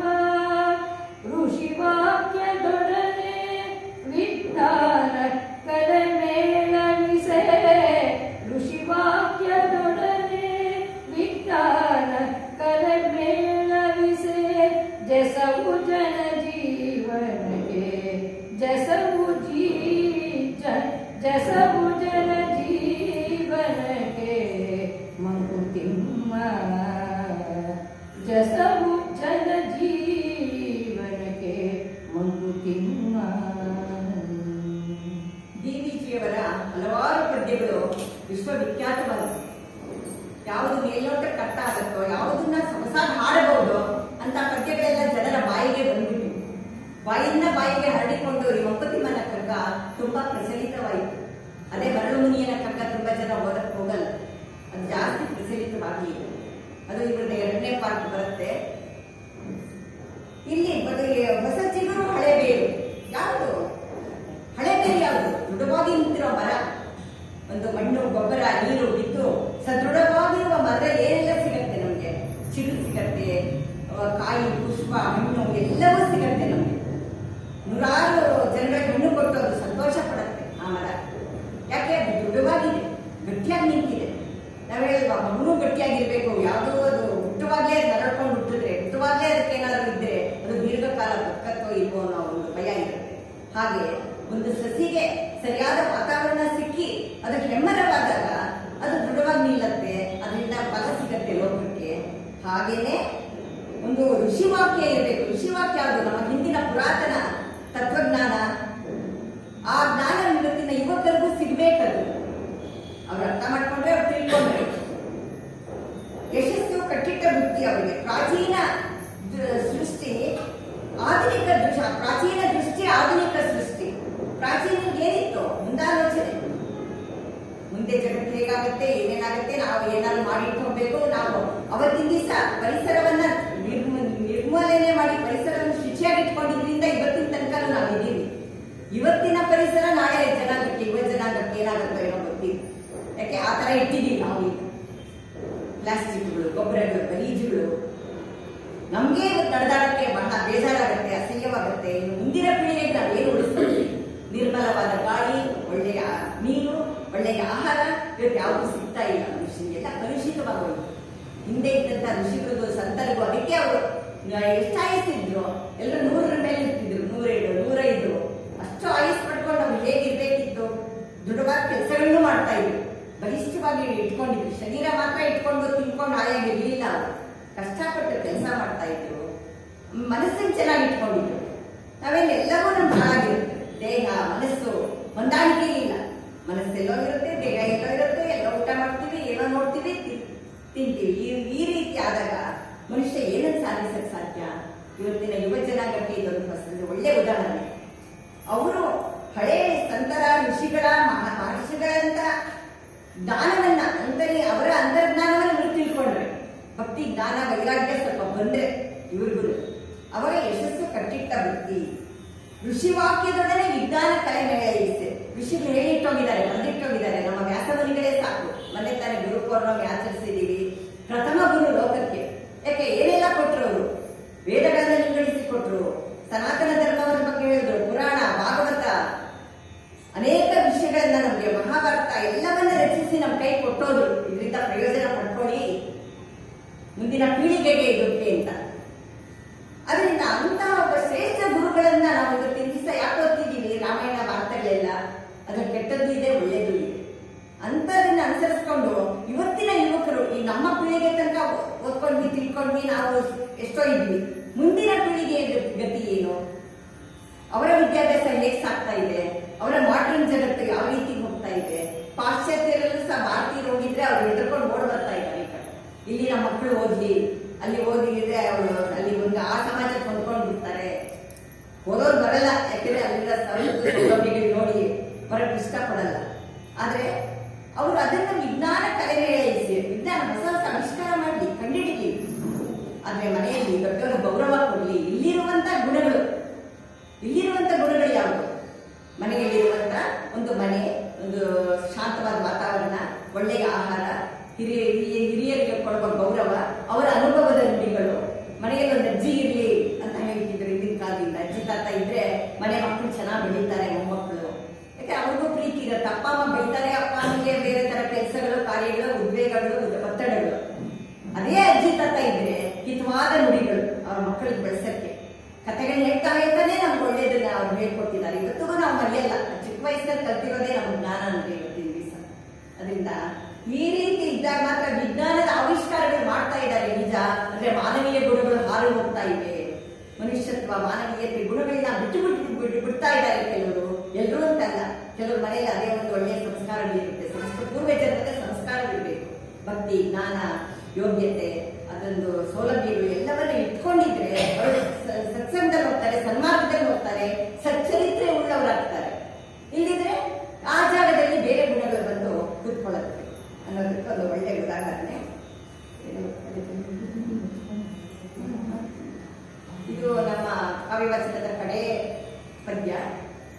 ಸಮಯ ಆಗುತ್ತೇನೋ ಅಂತ ನಾವು ಮುಗಿಸ್ತಿದ್ದೀವಿ.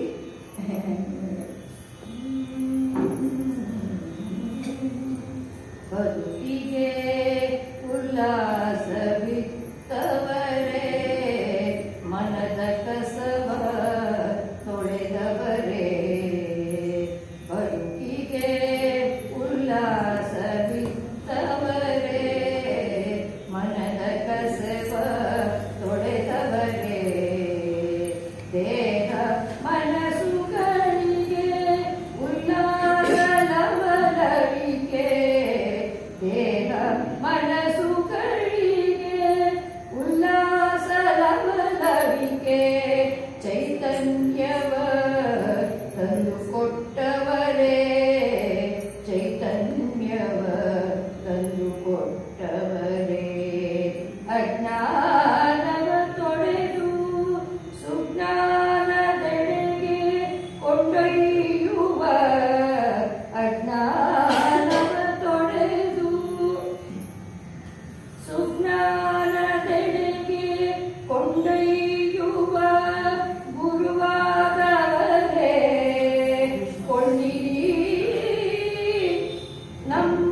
ಭಕ್ತಿಪೂರ್ವಕ ನಮನ ಸುಜ್ಞಾನದೆಡೆಗೆ ಕೊಂಡೊಯ್ಯುವ ಗುರುವಾದವರೇ ಕೊಳ್ಳಿರಿ ನಮ್ಮ ಭಕ್ತಿಪೂರ್ವಕ ನಮನ ಮಂಕುತಿಮ್ಮ ಭಕ್ತಿಪೂರ್ವಕ ನಮನ ಮಂಕುತಿಮ್ಮ ನಮನ ಮಂಕುತಿಮ್ಮ. ಈ ಪದ್ಯದಲ್ಲಿ ಅನೇಕ ಉದಾಹರಣೆಗಳು ಬರುತ್ತೆ. ಬದುಕಿಗೆ ಉಲ್ಲಾಸವಿತ್ತವರೇ, ಮನದ ಕಸವ ತೊಳೆದವರೇ. ಯಾರು ಇದನ್ನೆಲ್ಲ ಮಾಡೋದು? ಗುರುಗಳು. ಹಿಂದಿನಿಂದ ಬಂದಂತ ಶ್ರೇಷ್ಠರಾದ ಗುರುಗಳು, ಆಚಾರ್ಯತ್ರಯರು ಅಂತೀವಿ. ಶಂಕರಾಚಾರ್ಯರು, ಮಧ್ವಾಚಾರ್ಯರು, ರಾಮಾನುಜಾಚಾರ್ಯರು. ಶಂಕರಾಚಾರ್ಯರದ ಪುಸ್ತಕಗಳು ಓದ್ಬಿಟ್ರೆ, ಅವ್ರನ್ನ ಏನಾದ್ರು ಅರ್ಥ ಮಾಡ್ಕೊಂಡ್ಬಿಟ್ರೆ ನಾವು ಜೀವನದಲ್ಲಿ ಬೇರೆ ಏನು ಬೇಕಾಗಲ್ಲ. ಅದರಿಂದ ಶಿಕ್ಷಕರು ಬೇರೆ, ಶಾಲಾ ಶಿಕ್ಷಕರು ಬೇರೆ. ಅವ್ರು ಬರೀ ಪುಸ್ತಕದ ಬದನೆಕಾಯಿ ಪುಸ್ತಕದಲ್ಲಿರೋ ಪಾಠ ಮಾತ್ರ ಹೇಳ್ತಾರೆ, ಸಮಯ ಆಗತ್ತೆ ಹೊರಟೋಗ್ತಾರೆ. ಆದ್ರೆ ನಿಜವಾದ ಅರಿವಿನ ಜ್ಞಾನ, ಭಕ್ತಿ ಜ್ಞಾನ, ವೈರಾಗ್ಯಗಳನ್ನ ಬೋಧಿಸುವಂತ ಅವರು ಗುರುಗಳು, ಸಂತರು, ಗುರುಗಳು, ಜ್ಞಾನಿಗಳು, ವಿದ್ವಾಂಸರು, ಶ್ರೇಷ್ಠರು. ಅಂತ ಗುರುಗಳು ಬಹಳ ಜನ ಇದ್ರು ನಮ್ಮಲ್ಲಿ. ವಿವೇಕಾನಂದರು, ರಾಮಕೃಷ್ಣ ಪರಮಹಂಸರು, ಹೊಸಬರನ್ನು ತಗೋಬಹುದು ನಾವು. ಅಬ್ದುಲ್ ಕಲಾಂ, ವಿಶ್ವೇಶ್ವರಯ್ಯ ಅವ್ರನ್ನೂ ನಾವು ತಗೋಬಹುದು. ಯಾಕೆಂದ್ರೆ ಒಂದು ದಾರಿದೀಪ, ಮಾರ್ಗದರ್ಶನ, ಲೋಕಕ್ಕೆ ಸಮಾಜವನ್ನ ಬೆಳಗಿಸಿಬಹುದು. ಈ ರೀತಿ ಇಂತಹ ಒಂದು ವರ್ಣಮಾತ್ರ ಕಲಿಸಿದಾಗ ಗುರು ಅಂತೀವಿ.